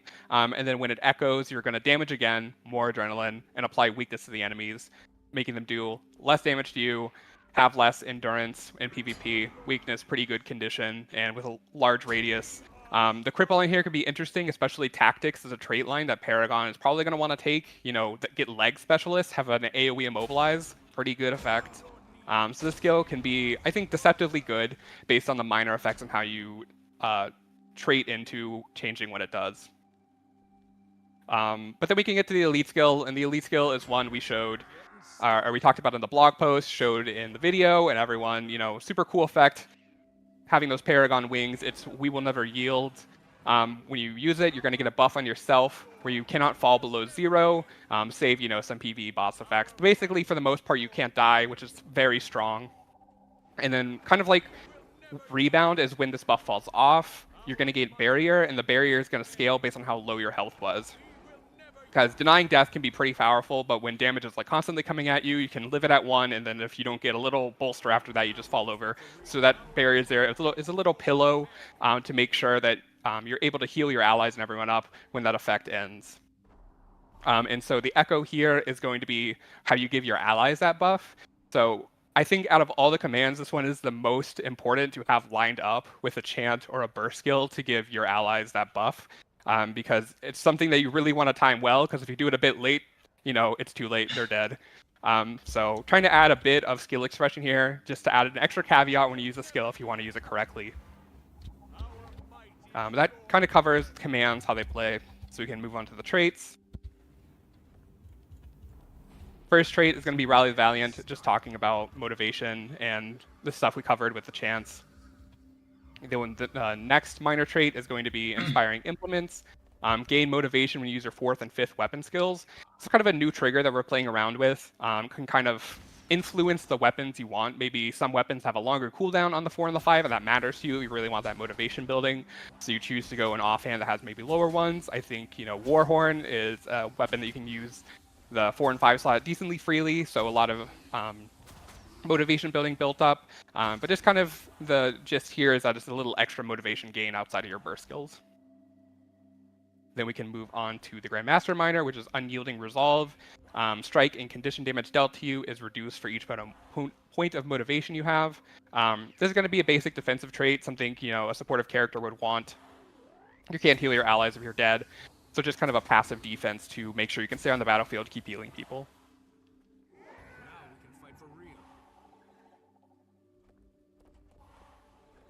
Then we move to the Adept here. The first one's going to be Call to Action. This one's going to trigger Chant of Action when you get into combat. This will give you those motivation stacks and start the Might and Fury pulsing. It's pretty good to like kickstart how you play in a fight. When you first get into the fight with the spec, you want to build up adrenaline so you keep those chants. This one kind of just kind of accelerates that happening. Already gives you basically 10 free adrenaline. So in a longer, drawn-out encounter, this probably isn't giving you too much value, but I think in small skirmishes, or if you're in the open world constantly going from place to place, getting this free Chant of Action can be a lot of value at once and really just make it feel a bit smoother to play. As you guys can see, it doesn't put the actual Chant of Action on cooldown, so you can get that initial activation, then even use Chant of Action again to get that extra motivation if you so choose. Right. Then the next Adept trait, we're going to have Calming Ton. This one is just some small bonuses for a supportive trait. If, you know, Chant of Action or Call to Action doesn't appeal to you, this one just gives you a bit of additional concentration and healing power, so more boon duration, more healing, what you want to be doing as a support. Coming out of the Adept here, just making sure that you always have a chant active to get the bonus from this. Then lastly, we have Liberating Liaise. It's going to grant you increased movement speed, and then movement impairing conditions have reduced effectiveness on you. The movement speed is a thing that we see on a lot of traits. Warrior Sprint, kind of, this is an alternative to it if you don't want to be taking that trait. But the movement impairing conditions have reduced effectiveness is pretty new. Usually we just do reduced duration, but these are going to change how much you actually get slowed. So cripple will slow you for less, chill will slow you for less, which can be pretty impactful, especially in PvP scenarios. As a support, you don't want to get caught. You want to make sure you have good positioning, so this is going to help you out with that. Then we can move to the master tier. The first one we have is brisk pacing. Using a chant reduces the recharge of your other chants by a set amount. This is just going to incentivize you for swapping your chants. You know, don't sit on chant to action constantly pulsing Mind and Fury. We want you to be swapping between the heal, between the swiftness, the stability. And if you're doing that off cooldown, you're going to get a lot of cooldown reduction for this. So if you have the adrenaline build up to support it, you can be really getting a lot of those, specifically the activated effects a lot. So a lot of power there behind that. Then we can move on to the middle one, which is Invigorating Tempo. This one's going to be a more sustained trait. Heal yourself and gain adrenaline for each point of motivation spent. So again, as with that Grandmaster Minor we talked about, you really want survivability on a support spec so that, you know, you can keep supporting your allies and devote more of your cooldowns to them rather to yourself. And the adrenaline here is going to be a nice little refund. You know, cost adrenaline to get motivation, so getting some adrenaline back is kind of be like almost a burst mastery-like effect to keep it so that you don't feel too starved of adrenaline in certain situations. Then lastly, we have Reverberation. This one's going to be the utility skill trait for the spec. Command's echo can trigger a second time. So going through all those echoes we talked about, the intervals, they have the potential with this trait to get them all twice, which, you know, elite, that's a pretty strong effect. But, you know, just making your heal better, getting more barrier, you get a lot of value out of this based on how many of those commands you have. The trigger for this will kind of work as you expect it to. It'll have like the same interval, so you use it, after 3 seconds, the echo effect will happen, then after another 3 seconds, another echo will happen, but you can speed both those up with the burst skills. You know, use a command, then you use your burst skill, it happens again, then you can use a burst skill right after to get that other echo. And get a drink before we cover the Grandmasters.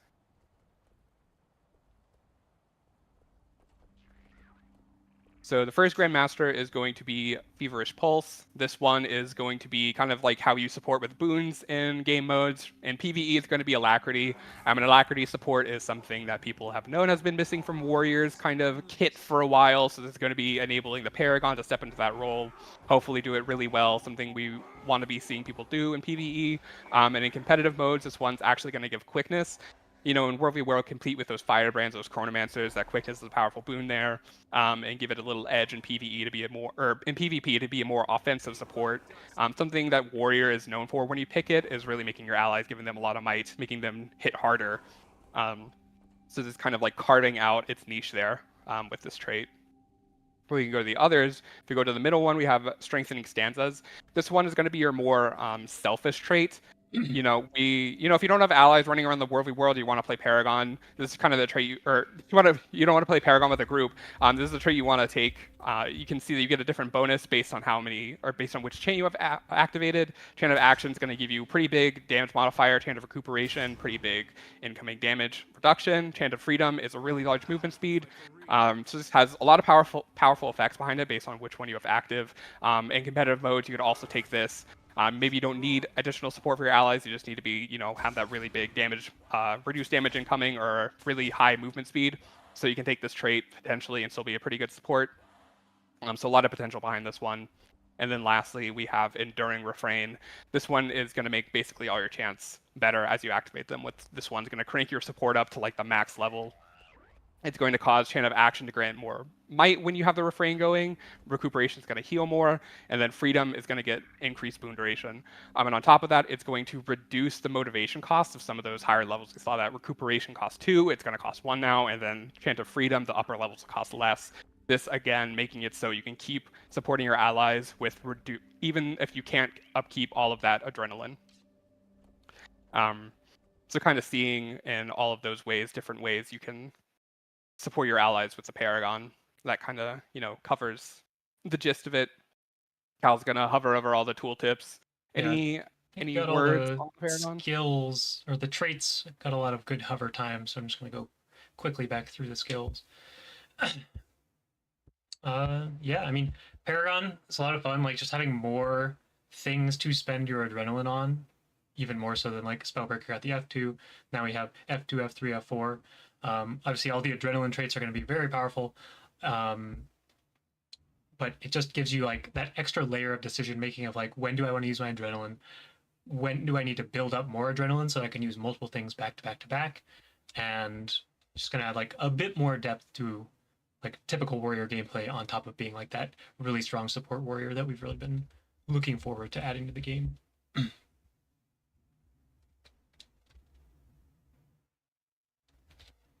Quickly through the commands here, and then we will transition back to a screen with just two of us on camera so that we can get set up for the final specialization today, which will be the Ritualist.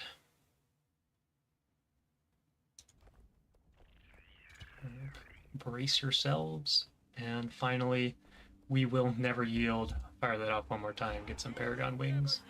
And I hope you guys got all your screenshots. If not, check out the VOD after we wrap up here today.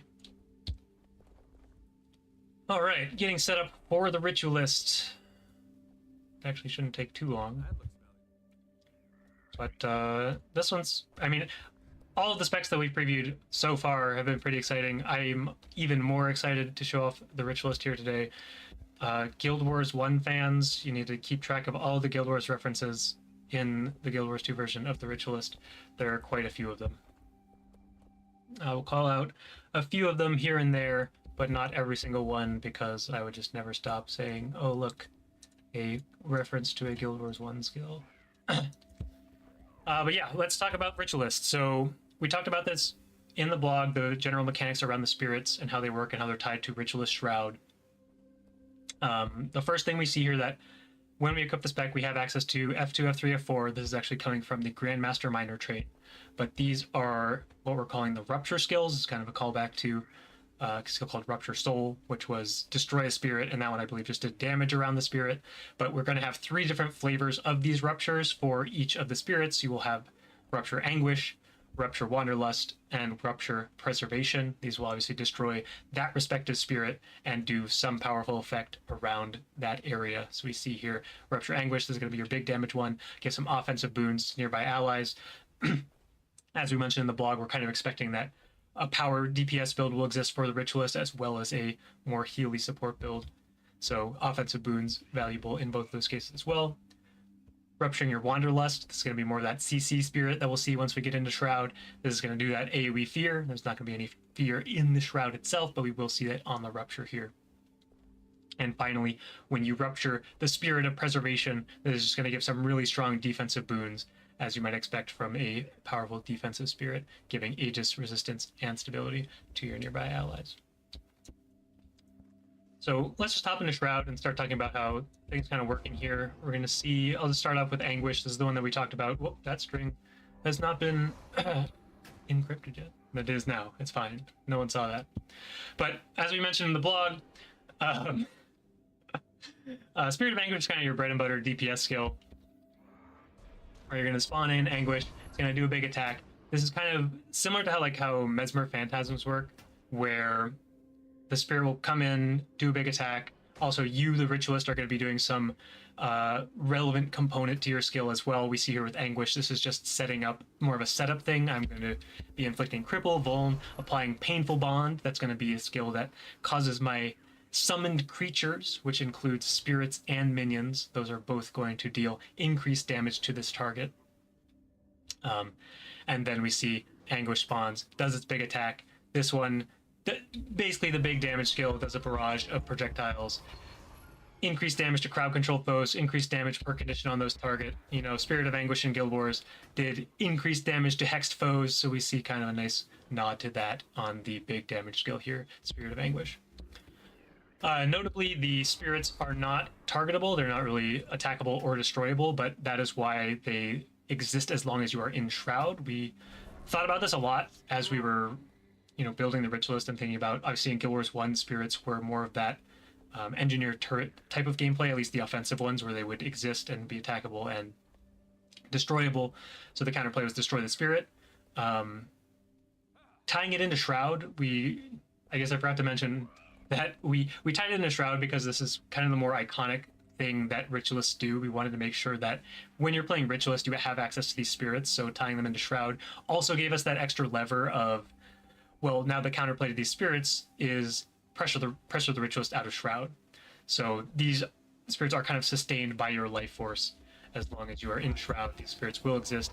We see a little periodic auto attack coming out here that's going to do a little bit less damage than, say, the barrage, but as long as you are in Shroud, that's a little bit, range on that is a little weird. We'll fix that one for sure. Anguish didn't find something close enough to it to attack, but we'll see that mark here in just a second. The idea, again, just to summarize, Ritualist does a component of their skill, the spirit spawns, does its big attack, and then transitions into this more passive state as long as you are in Shroud, periodically doing a more basic attack on your enemies. So with all that said, now we can move back to the auto attack here, Essence Blast. Podemos inspirar podemos invocar un solo espíritu y se nos bloquean todas las utilidades. No me gusta eso. For each spirit that you have in the world. So we see kind of the weakest version here as we use that. Then we're going to spawn Anguish, spawn Wanderlust at a terrible location because we just want to increase our Essence Blast damage. And now we see just a bit more damage coming out from that Essence Blast. So nothing too crazy, a basic ranged projectile skill to complement kind of this ranged, obviously with the ranged Anguish, you have the ranged Wanderlust placement. We can detonate all these spirits, get those powerful effects. One thing I did not mention about the ruptures initially is that these will automatically activate when the spirit expires. So if we just spawn Anguish, we didn't really find a great opportunity to use the rupture that we wanted to. When we're exiting Shroud, that spirit's going to explode. That's going to trigger the rupture Anguish, and if I wasn't cheating, you would see that skill actually go on cooldown. Except I pressed it manually. Great demonstration here by CMC. Let's take a look at this one. There we see Rupture Wanderlust going on recharge without being pressed because it is going to just trigger automatically when the spirit expires. So next up, let's actually take a look at what Wanderlust does. Some people may remember the spirit name from Guild Wars as well. A spirit that knocked down enemies, I believe, if they were moving. Not a great mechanic that translates too well into our game. So Wanderlust just going to come in, it's going to knock enemies down, and then create kind of this pulsing area that's going to inflict a few different unique conditions, do a bit of damage as well. And we saw the initial Ritualist side of this attack is more of that Ritualist lightning that, was definitely seen on a few of those more offensive skills from Guild Wars, and that's going to do a nice little AoE damage and some daze. We do see here that if I use the spirit skill while the spirit is still active, it's going to destroy that spirit, triggering the rupture skill, and then spawn a new spirit at the new location. That's obviously a lot more important when I'm cheating, but we will actually see some fun traits in the future that may run into this mechanic. Get a closer up on some of these spirit attacks.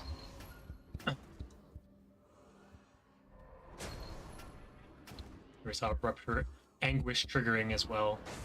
Wanderlust getting this nice little pulsing area. And the last spirit we have here, the Spirit of Preservation. Periodically healed in Guild Wars 1. Here we're going to have the Ritualist side of this giving AoE protection and vigor. And then Spirit of Preservation will pop in, do a little bit of healing. Let's heal some allies that actually have damage taken.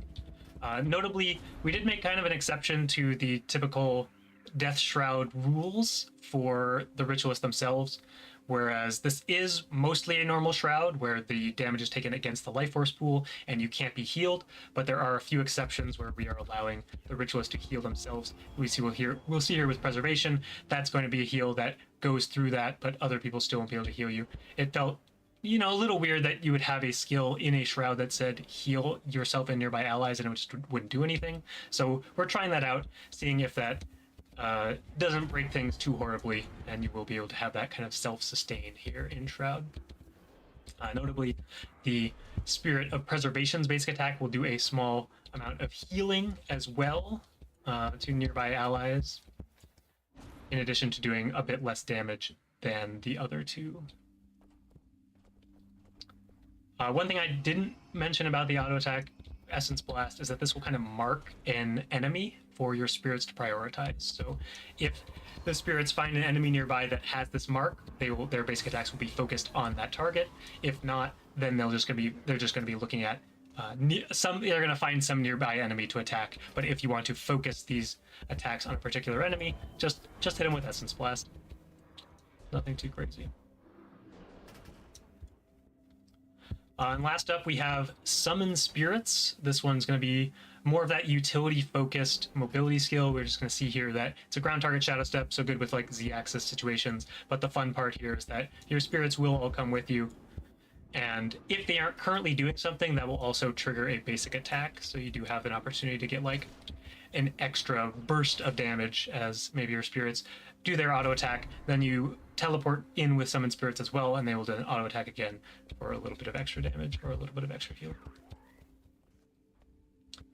So that's kind of how the spirits work and how the shroud works and all the ruptures and all the stuff around that.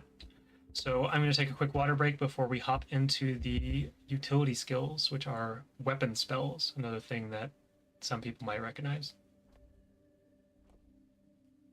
You know, I think to me, the interesting part about Ritualist Shroud is that it is pretty similar to core Necromancer Shroud.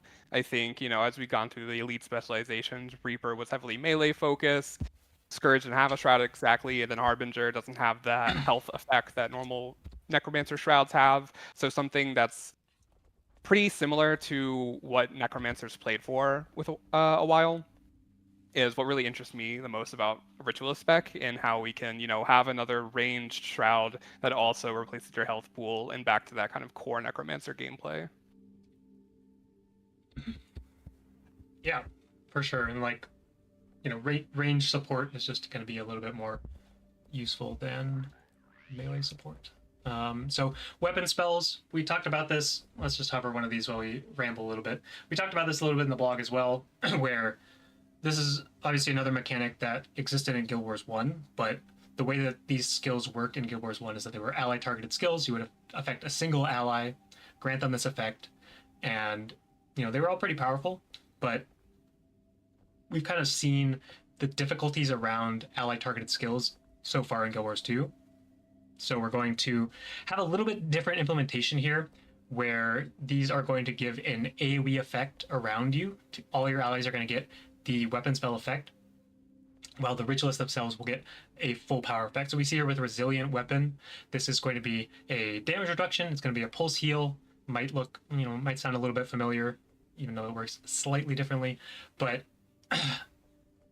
pulse healing, damage reduction, increase below 50% health, and you're going to get 6 seconds of this as the, let me just make sure I'm not going to die. As the ritualist, you will be giving yourself 6 seconds of this, and then we'll be giving 3 seconds of this to allies. So they're going to get a little bit less duration of that damage reduction, a little bit less healing overall. But then it's going to be more easily usable, and like you're going to be able to give this to all your allies as opposed to having to work with that more difficult ally targeting mechanic. And we're going to see a couple different flavors of these. As with the Guild Wars 1 weapon spells, some are going to feel a little bit more like stances, with the duration based, whereas some are going to feel a little bit more like venoms. Maybe one called Splinter Weapon. It had to be here. Is anyone surprised that Splinter Weapon is basically the same skill as it was in Guild Wars 1, because that effect translates really well into Guild Wars 2, where you are going to have this additional AoE strike around enemies that you strike. You're going to give some of this to enemies. You're going to give this something to your allies, so everyone can have the Splinter Weapon at the same time, and that's potentially a lot of extra splash damage hits. Maybe you can give it to a ranger and they can cast Barrage, and it will behave slightly differently than Guild Wars 1 Barrage, but you can, in fact, Splinter Barrage in Guild Wars 2 as soon as Ritualist is available in the beta. So notably here, you give yourself 5 stacks of Splinter Weapon, allies get 3 stacks of Splinter Weapon, slight reduction. You know, maybe you have minions, you can give your minions Splinter Weapon. That's a little bit scary, but we will see a couple of nods to minions vaguely we're going to do things that affect creatures. We saw that with Painful Bond. We have some that care about a spirit or a minion, because that is another thing that it's not only because it's a Guild Wars callback. We have a lot of elite specs that don't really care about minions. So as we're building out the Ritualist, we knew that there's a lot of associations already. Obviously, the spawning power attribute in Guild Wars 1 made your minions more powerful, and there were other things that cared about summon creatures in Guild Wars 1. We'll see that a lot more in the traits as well. So there is kind of that opportunity to play with some minions, play with Splinter Weapon, give your minions Splinter Weapon, and that is potentially really fun, potentially a lot of damage, and we do want to lean into that opportunity for minions to be a more viable playstyle with Ritualist especially. So we saw Splinter Weapon. Next, we'll see Nightmare Weapon, another one that translates pretty well. This is going to be more of that defensive. You have some lifesteal, but the big thing here is going to be a pretty meaty heal. Allies are obviously going to get a lower duration of this, but you will just get some extra lifestealing off of your strikes. Maybe I should take some damage so I can actually get some value out of my lifesteal. But here we see that's obviously triggering off Life Siphon as well, getting even more healing, but this is a nice little self-survivability tool. Obviously, you can give it to your allies as well. They're going to get a little bit of healing there, and you're also going to stack up a bunch of vulnerability on your enemy. Next up, we'll take a look at the Weapon of Remedy. This is going to be more of that condition removal type of effect. This is going to be another one of those duration-based buffs, where every second you're going to remove a condition from yourself or from the allies that are affected by this, and every time that you do remove a condition, it will give you a little bit of healing. So a nice little, pretty low duration, that nice little cleanse over time with a little extra on top with that nice little heal. Last up, we have Weapon of Warding. This is another one that is, a pretty iconic weapon spell. So we wanted to find a way to translate into Guild Wars 2, and blocking attack 50% of the time, maybe not the best mechanic for this game, so we're not doing anything like that. This is just going to be a stack-based block similar to like the Arcane Shields or the Shield of Wraths of the Guild Wars 2 universe. We're going to see you're going to get 3 block stacks, allies are going to get a single stack of that blocking buff, and there's a little bit of regen in there, grant a little bit less regen to your allies. When this expires, that's also going to be giving protection. So whether that expires on timeout or because your ally blocked or you blocked, giving that protection at the end because, you don't really need it when you're blocking attacks most of the time.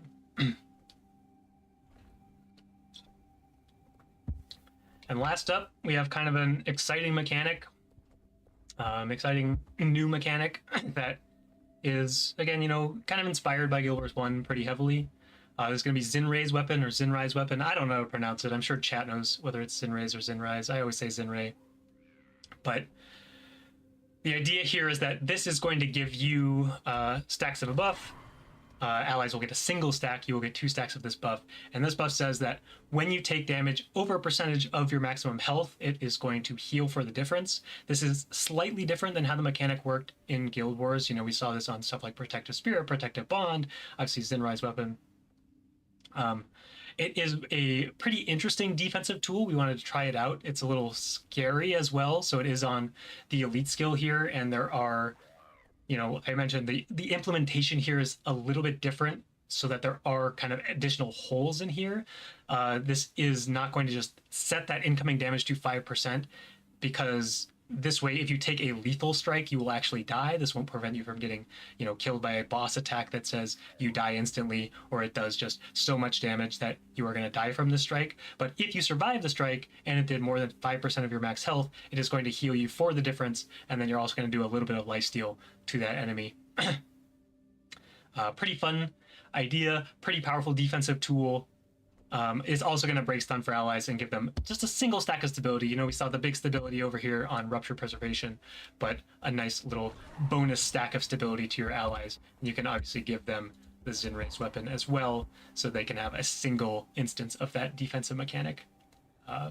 Very good against things like Kill Shot, not as much against things like Rapid Fire, for example. I'm going to take a quick water break for set up for our final burst through the traits. And anything you wanted to mention, Taylor? Now just calling out. There's a lot of, weapon spells have a lot of different uses. There's a lot of defensive ones, and the offensive ones are pretty different from each other. So it's going to be interesting seeing how this like mixes with the kit that Necromancer already has. Has some pretty niche but really powerful supportive effects, I'd say. So seeing how it fills out when you want to play a support ritualist or even like a DPS ritualist that takes a couple of these should be interesting to see what people come up with. Bone minion splinter weapon. All right, moving into the traits. Let's put on some random traits so this UI doesn't keep flashing one last time today. Kicking things off with the minor trait that explains the pressure mechanic.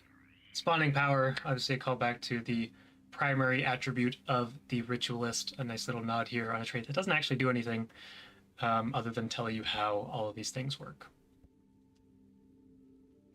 Next up, we're going to see Boon of Creation. This is going to be a little bit more of that life force generating type of trait. Every time you summon a creature, so a spirit or a minion, you're going to get some life force. So notably, you can use this outside of Shroud with minions in order to build up life force towards Shroud. When you're already in Shroud, you're going to be getting some life force back every time that you summon a spirit. So just giving you a little bit more uptime on those spirits as well, and just giving you that additional life force. Nice little, effectively a defensive minor trait here.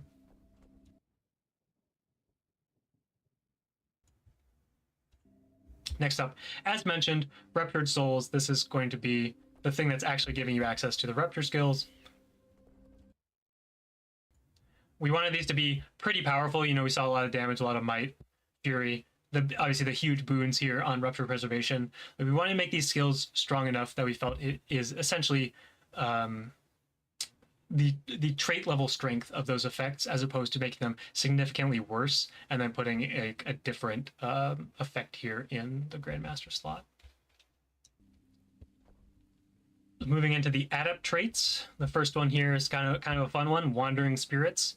This is going to cause your spirits to basically follow you around. So it's going to play around with Spawn and Anguish.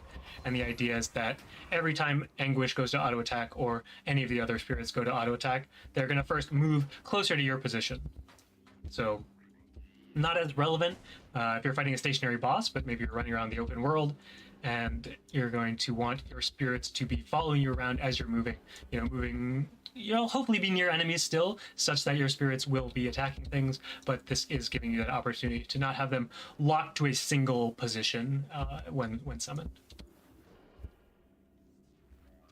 Next up, we'll take a look at Spirit's Gift. Add another one to your tally of Guild Wars 1 references, but this is another thing that makes a lot of sense. Every time you summon a creature, spirit or minion, you will heal and remove conditions from nearby allies. We wanted to make this one trigger around yourself because if you are, throwing a Wanderlust, for example, out at an enemy to knock them down, we still wanted to give you that healing to you and your allies at your location. So this one does behave slightly differently in that it triggers around yourself.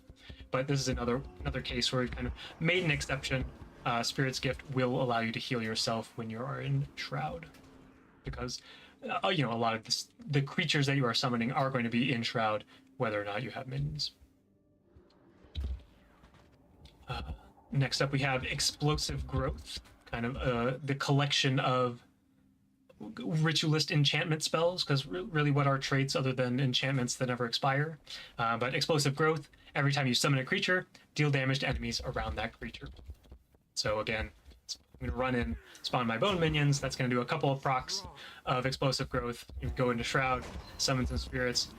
This one's going to be triggering around the enemies, because again, I'm going to spawn Wanderlust on top of my enemies, and I actually want that damage trigger to happen around them. So both of these traits kind of work the way that you would want them to, but a nice little potentially bursty damage trait here in the bottom of the adept slot. Next up, we're going to see Wielder's Remedy. This is going to cause weapon spells to remove conditions, obviously from yourself and from allies. Similar mechanic where allies get a slightly lower effectiveness here. You're going to cleanse 2 from yourself, remove 1 from allies, and that's just how it's going to be. A powerful defensive option if you have a bunch of weapon spells on your bar. Here in the middle, we have Empowering Spirits. This is going to be that boon trait. I'm going to give some quickness as in addition to other boons here when you summon a spirit. So every time you summon Anguish, you're going to give might and quickness to nearby allies. Then you're going to summon Wanderlust, give quickness and fury to nearby allies. And similarly, with the Spirit of Preservation, you will give resolution and quickness to nearby allies. So, pretty straightforward boon DPS trait. You're going to be going in this Shroud, summoning your spirits, giving some boons, and that's going to be quite useful. And last up, we have Spirit's Strength. Spirits deal more damage and their healing is increased. This one's pretty straightforward. Kind of plays into the more aggressive spirit builds where you're going to be summoning Anguish, Wanderlust. I mean, even Preservation does some damage, but this is going to affect both the initial attack here from Anguish as well as any follow-up auto attacks. Same idea with Wanderlust, where the initial damage coming from this pulsing field will be increased as well. And then also the auto attack, and finally Preservation is going to do additional healing in addition to additional damage on its auto attack, and and that healing burst that happens will also be increased by this trait. So this is just, leaning as heavily as you want into the spirit strength. They're significantly stronger.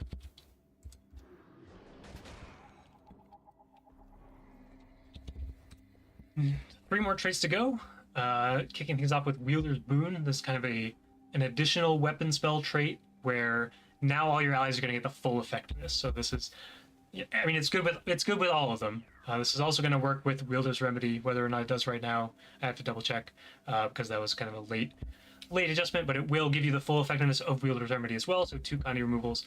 But now you can give your allies 5 stacks of Splinter Weapon. You can give them full duration of Resilient Weapon. Basically, if you are looking to get those powerful moments of the weapon spells, now you can get even more of that to your allies. And then the next trait is going to be Lingering Spirits. So this is something that we kind of alluded to in the blog post, where there is a way to get your spirits to persist outside of Shroud, and that is if you have the Lingering Spirits Grandmaster trait. So the way that this works is that anytime you exit Shroud and you still have life force remaining, let's just go in, let's spawn some spirits. I'm going to leave immediately with full pool of life force. These spirits are going to continue to exist, and also the life force drain from Shroud is continuing to exist here. Notably, this makes the spirits attack a little bit faster as well, so you get a little bit of haste quickness of their attack interval. So, if you're trying to maximize your damage from your spirits, you'll probably take like Lingering Spirits, Spirit Strength. That's going to be like the most sustained damage. And, maybe you even have Wandering Spirits on because you're running around the open world, and now you're having this, Spirit Army kind of following you around, attacking nearby enemies. And that will last as long as you have spirits active, or as long as you have the life force. It will kind of snapshot your life force pool when you exit, so you can't continue to build up life force on top of that. We'll see this here. It's giving you this buff for a duration. This is kind of based off how much it calculated Shroud time you had remaining as you exited Shroud. And we're going to be keeping a close eye on this one, whether the life drain needs to be a little bit higher when you're out of Shroud, but the idea is that you will be converting your remaining life force into duration of your spirits, and then the life force you gain on top of that will not be consumed by those spirits. It will just be building toward your next usage of Shroud. Importantly, if you do rupture all of your spirits, it will turn off and stop draining your life force, because it might feel bad if it did. And last but not least, we have one last Guild Wars callback to a powerful elite skill that some of you might have heard of. It's called Soul Twisting. Works pretty similarly. You can only get a single instance of this because it might be a little bit too broken if you could recharge all of your spirit skills instantly. But the first spirit skill that you use when entering Ritualist Shroud will recharge immediately. So we can see here, go in, spawn Anguish, that's going to do its thing, then that's going to recharge immediately, so I can use Anguish again. It's going to trigger that Rupture Anguish, spawn a new Anguish, it's going to do its big burst again, and that's kind of an opportunity to get a burst of damage or a burst of CC if we want to use it with Wanderlust, or again, a burst of healing using it with Preservation. You basically get to choose, at the moment that you enter Shroud, you know that you can get a burst of one of these 3 spirits, do it twice. You know, preservation, pretty good option because that's going to be triggering erupts for preservation, giving that stab resistance Aegis, and you know, if you have enough life force, maybe it'll be still around the next time this skill becomes available. So some pretty powerful stuff that you can do with soul twisting. Get some healing, do it again, get some boons. Pretty strong stuff. And I mean, this trait's a lot of fun. Lingering Spirits is a lot of fun. There's a lot of fun traits, a lot of fun interactions, a lot of fun Guild Wars callbacks, but you know, obviously it's not going to be exactly the same, but it is heavily inspired by. I think we're pretty excited about it. Love to get players' hands on it. Let us know what you like. Let us know what you don't like. And you know, that's the Ritualist. I'll do one last hover of all the skills here, and then we're going to wrap up the stream for today. Any thoughts, Taylor, on the Yeah, I Ritualist? think just another disclaimer that the numbers you guys see as we hover everything are still in flux. We're actively tweaking them. A lot of like the initial things we put are very, very much vibe based. You know, before the beta, gonna go back through and make sure things are closer to how we want them. Obviously, use the beta for, you know, fine tuning things. So some numbers might seem pretty crazy. Maybe they're not crazy. But just keep that in mind as you're looking at the value for things. But largely, the functionality of the tooltips should be correct. Bone minions. That's not a Ritualist skill. Maybe it will be for a number of the people in the chat. I love playing Minion Necro because all the minions get the Arenanet guild tag when they follow you around. So, you know, maybe Ritualist is the Necro spec for me. Yep. Open of warding, Sinray's weapon, and I guess we should show off the Shroud skills one last time. Essence Blast, of course granting me might because I have the Spite trait line equipped. Spirit of Anguish. Mm-hmm. Spirit of Wanderlust. Is not a leap finisher. Don't believe the skill fact here. Spirit of Preservation. And last but not least, that's Summon Spirits. Alright, that one didn't have quite enough time. There we go. Plenty of time. Watch the VOD. Get your screenshots. I think that's all we have to cover here today. So let's go back to this screen over here. So you can all see Taylor's beautiful face in a much larger size. Yay. Yep, as Taylor mentioned, you know, a lot of stuff. Obviously not final. Getting ready for the beta. We'll just say this all again because it is important. We're going to be doing a lot of iteration based off of the beta feedback. So if things are not exactly perfect for the beta, you know, we're not surprised. So hopefully you guys aren't super surprised either. Next week we'll be back with 3 more elite specs. They might all be for the Revenant profession. They're going to be big. There's 3 Revenant elite specs left, I think. I will say I haven't seen anyone correctly guess Revenant, so you guys need to keep churning those out until next week. Obviously, we have the Revenant, the Engineer, and the Elementalist. Really exciting stuff coming next week. I mean, we just showed a bunch of exciting stuff. We showed a bunch of exciting stuff last week. The excitement doesn't end until the beta begins, at which point the excitement keeps going again. So, any final thoughts, Taylor? Yeah, I've seen a lot of good feedback from the things we showed last week. Hoping to see same level of feedback on the things we showed this week. Really happy to see all the conversation that's going on. As mentioned before, the forums and, you know, other forms of social media is a great place to have conversations. We're always watching, taking feedback from you guys, and noting it down. I think even like pre-beta, seeing the things we can do, tweak it a little bit, so when it goes in, you guys have the best things to play with. And I love seeing the Scrit versions of the Elite Spec profiles. So, looking forward to the rest of them. Yeah, excited to see the Scrit version of the Antiquary. Yeah. What would it even be? Is it a Scrit with a Scrit sidekick, or is it a Scrit with a human sidekick? Nobody knows. I just refresh. I constantly F5 looking for the Antiquary Scrit version, and I don't see it. Anyway, thanks everyone for coming out. seeing the glorious stream in 1080p with sensible microphone levels and all that stuff. You know, maybe next week we'll see Roy. He hasn't confirmed yet, but we'll just keep harassing him until he says absolutely. So hopefully we will see Roy here on the stream next week. But otherwise, we are going to wrap up and call it, and we will, of course, see you all in the mists.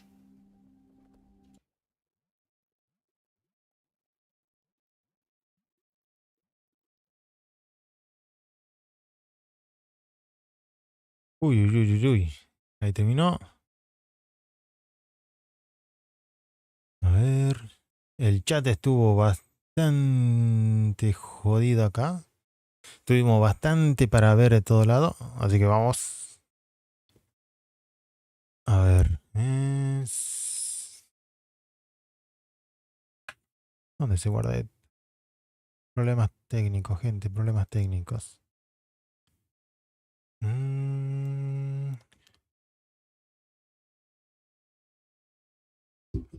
A ver. A ver, a ver, a ver. Acá.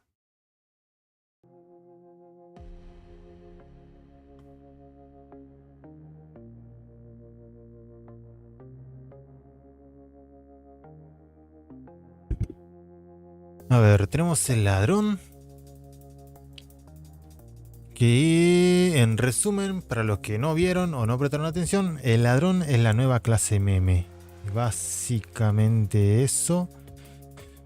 Tenemos un ladrón inspirado en Indiana Jones, un ladrón que arroja script, que arroja un script que baila y hace CC. Y a ver. Pasa que... A ver, a ver.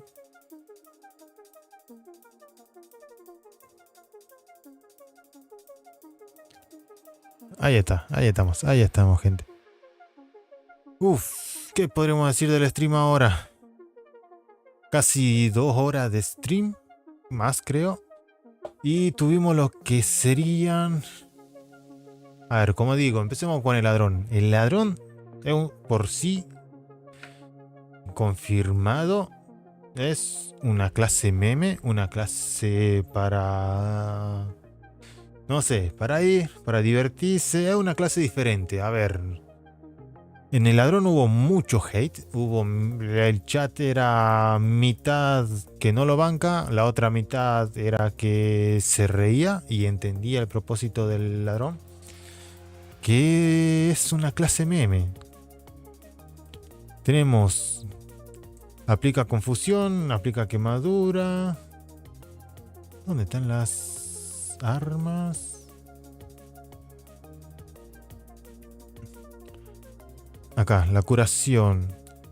Toma una poción. Esto también la habilidad de utilidad. A ver, ¿qué podemos decir la habilidad de utilidad? Tenemos que se pueden utilizar 2 veces simultáneas. Se puede utilizar aún si está el cooldown. Pero nos puede hacer daño si lo utilizamos de esa manera. O nos puede salir el... Básicamente te puede salir el tiro por la culata. El trade que más me llamó la atención de acá, el de las monedas. Que tenemos que tirar la moneda y... Claro, depende. Si no sacamos nada, nos elimina una condición. Y nos da la iniciativa. O nos pueden eliminar más condiciones. O si tenemos mala suerte, lo utilizamos cuando está en cooldown. Nos convierte una bendición en condición. Eso también puede ser bastante jodido. Y la definitiva, que fue la más llamativa, que tira un montón de script. No. Está bastante...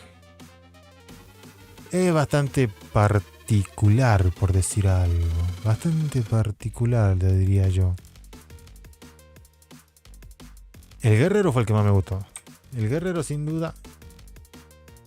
fue el que más se alineó a lo que yo por lo menos esperaba. Creo que por eso me gusta.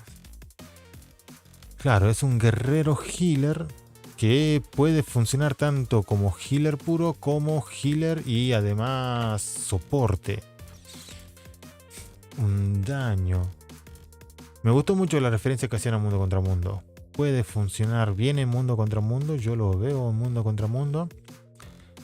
Lo único que sí no entiendo por qué, si no es una élite healer, lo muestran con un arco. Tendrían que haber mostrado cómo sería con el arco, pero bueno. No sé por qué, con el Ranger hicieron lo mismo. Cuando estaba el Ranger tenían que... El Ranger bufea lo que es las aves y la mostraron con un oso. Pero no sé. Y después tenemos lo que sería el ritualista. Que el ritualista utilizaron el arma fácil que es la nostalgia. Todo el tiempo estuvieron diciendo que si vos venís del Guild Wars 1 vas a entender esto, que si venís del Guild Wars 1 vas a entender esto otro. A mí en lo particular, yo no lo jugué el Guild Wars 1. Conozco ciertas cosas, pero no me hizo clic tampoco esa. Tampoco utilizo mucho que digamos lo que es el necro en sí.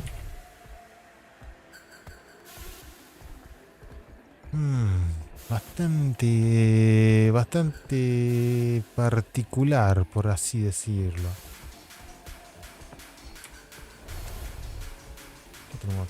¿Qué tenemos acá, mundo? No tenemos nada. Bueno.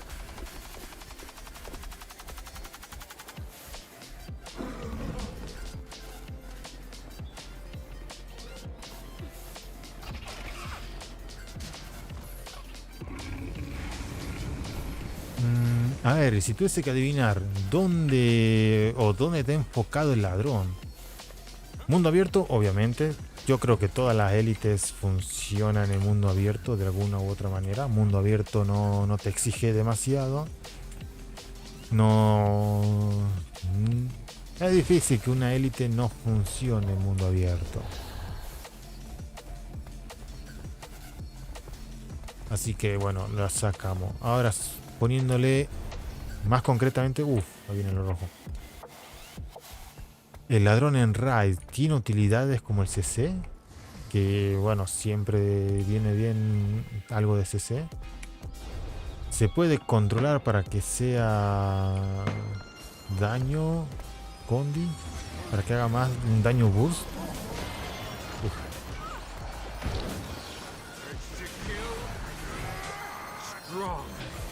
Que el daño burst siempre viene bien.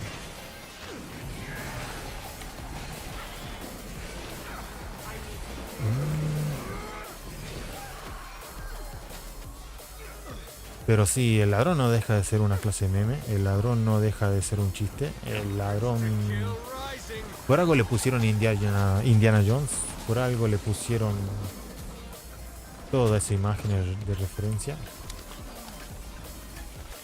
Ah, están peleando contra los verdes adentro. Con razón, no...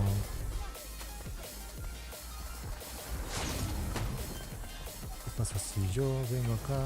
Pongo mi cúpula ahí. Me voy. No.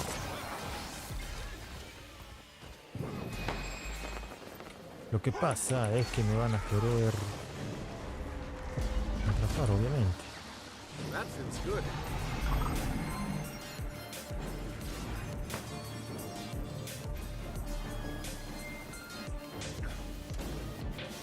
Bueno, vamos con la chapa.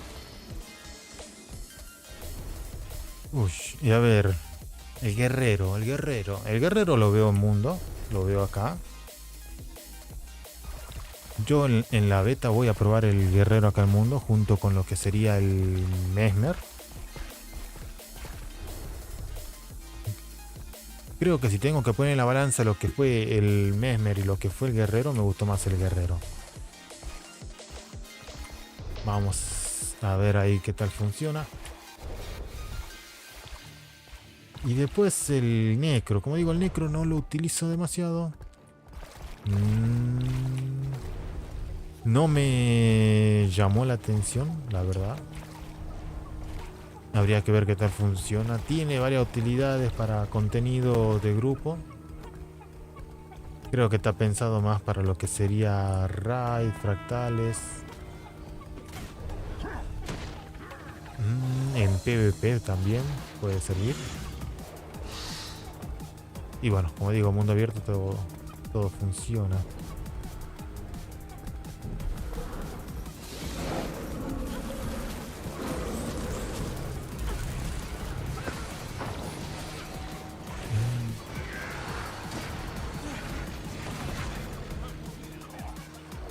Pero en general me gustó.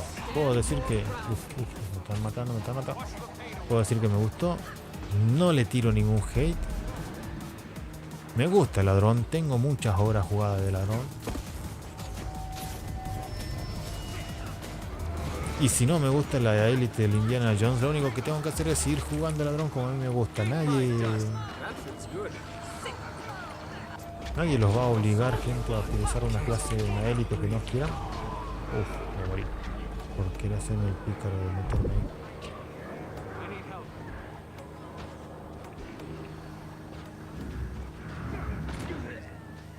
A ver.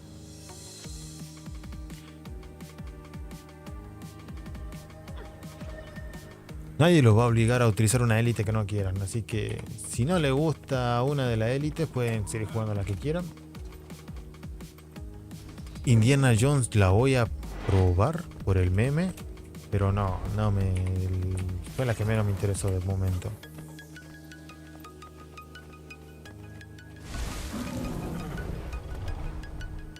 Y ahora nos queda esperar hasta el martes que viene. Lo que dijeron al final del stream es que el que va a venir más cargado va a ser el retornado. No sé qué querrán decir con eso. No sé, o sea, que esté muy cargado, que tenga muchas cosas, no significa necesariamente que vaya a ser bueno. Capaz que va a ser molesto de utilizar. Capaz que sea muy rebuscado.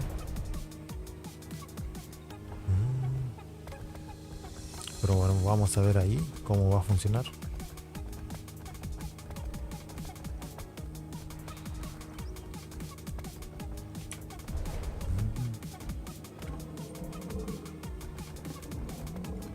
Vamos a ver qué hace el zorro del L. El zorro del L es el que más me llamó la atención. Yo creo que más que la mantarraya que va tirando bolitas.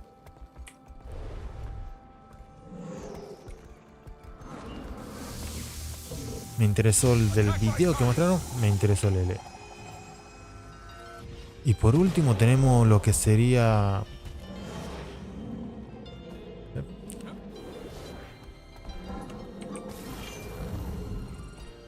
Por último tendríamos el ingeniero. Que el del ingeniero tampoco no tenemos nada de momento. Del ingeniero lo único que tenemos es que va a tener su icono de la pelotita. No sabemos si va a ser healer, DPS, soporte, si va a traer algo nuevo, si va a conservar algo como lo que es el mecha.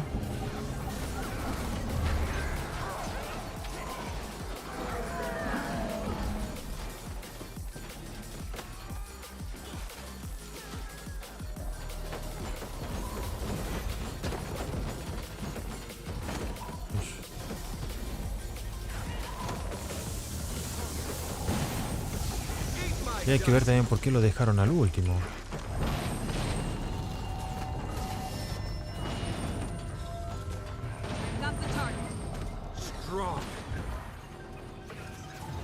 Hay una posibilidad de que la manera en que mostraron las élites, sí, puede ser que sea porque lo hicieron al azar.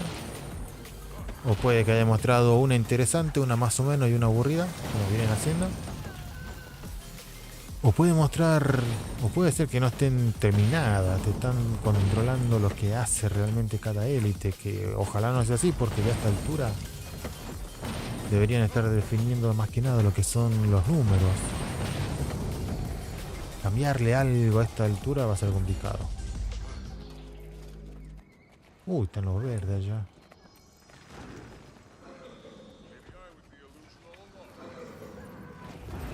Los verdes van a tomar esto, van a salir y se van a divertir con nosotros.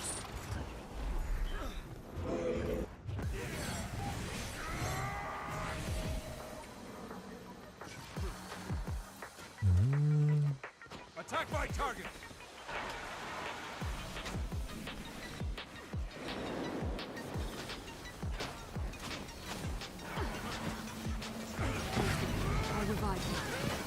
Están viniendo, están viniendo, están viniendo. ¿Por qué no me teletransporté? No sé.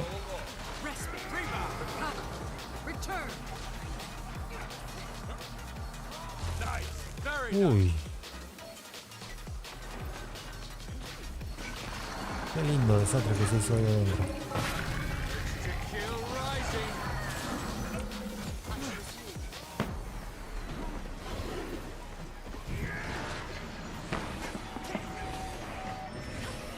No, no voy a caer en ese portal de nuevo. No, de nuevo. A ver, ahí está el acumulante. Puedo venir, pongo esto, me voy. Mira.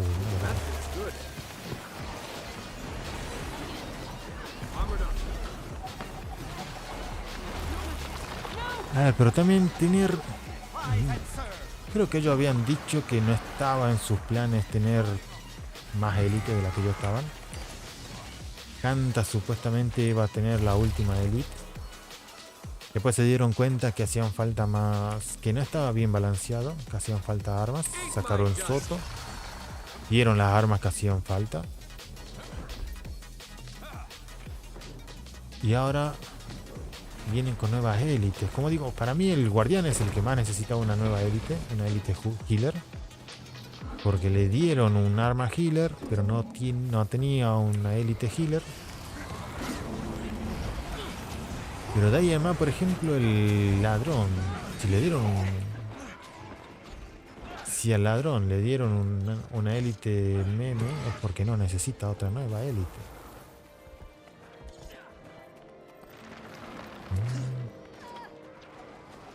Opciones. Música.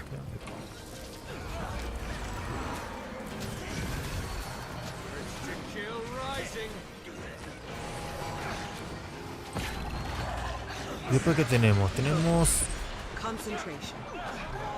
el L. El L lo que le hace falta, para mí, es una mejor habilidad de utilidad. El L acá en las utilidades tiene todo lo que hace daño, tiene algunas utilidades, pero es muy limitado en cuanto a healing. Pues tener un healer elementalista vas muy justo. Y no tenés gran opción para elegir de las utilidades. Mierda, mierda, me van a matar, me van a matar.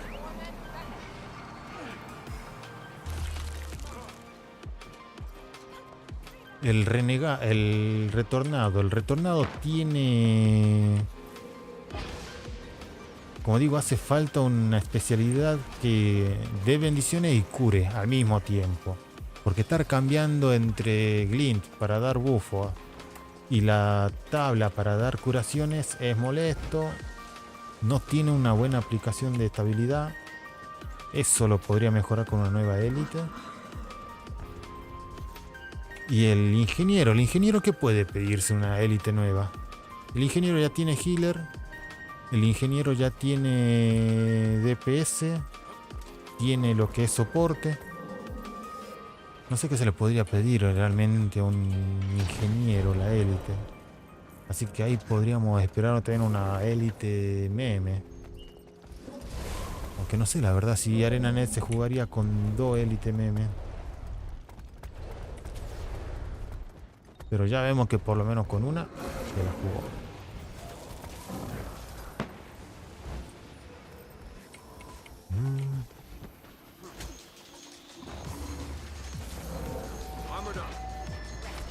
Uy.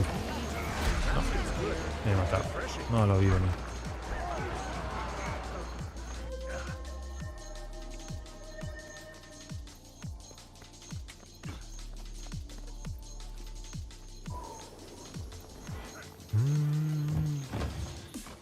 Y después si vemos las 3 modalidades de juego, mundo abierto, PvP y mundo contra mundo.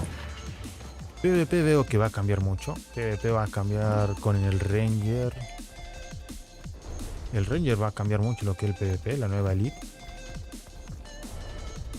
Los healers también van a verse afectados. Hemos visto que el guerrero, aparte de ser healing, también da bufo, aumenta el daño. Hay que ver qué tanto van a reducir los números, pero lo que se mostró es bastante generoso. Y después que y acá, mundo contra mundo. También los soportes, daño no veo que cambie mucho. Por lo que vi, no hay una elite como, no sé, como el guardián. Que la elite del guardián de Canta te rompió el mundo, te viene un guardián que sepa utilizar la clase y te mata todo un escuadrón, si no estás preparado.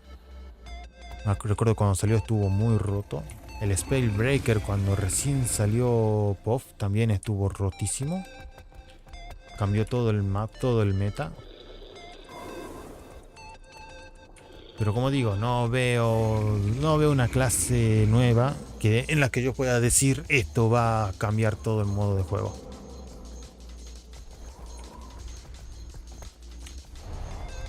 Y en lo que es Raid, habría que ver Raid.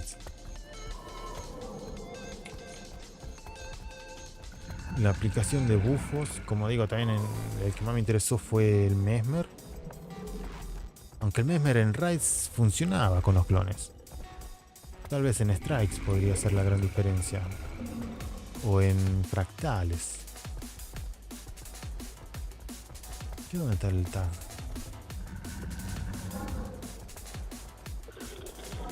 Ah, en la puerta.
A ver, bueno, lo vamos dejando por acá. Después en YouTube estaré subiendo un nuevo video. Vamos a hacer un resumen de todo lo que se mostró. Vamos a hacer una pequeña descripción de cada uno. ¿Por qué construyeron un...? ¿Qué?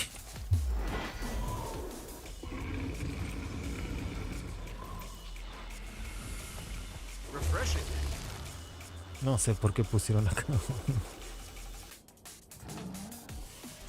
Un ariete pusieron acá.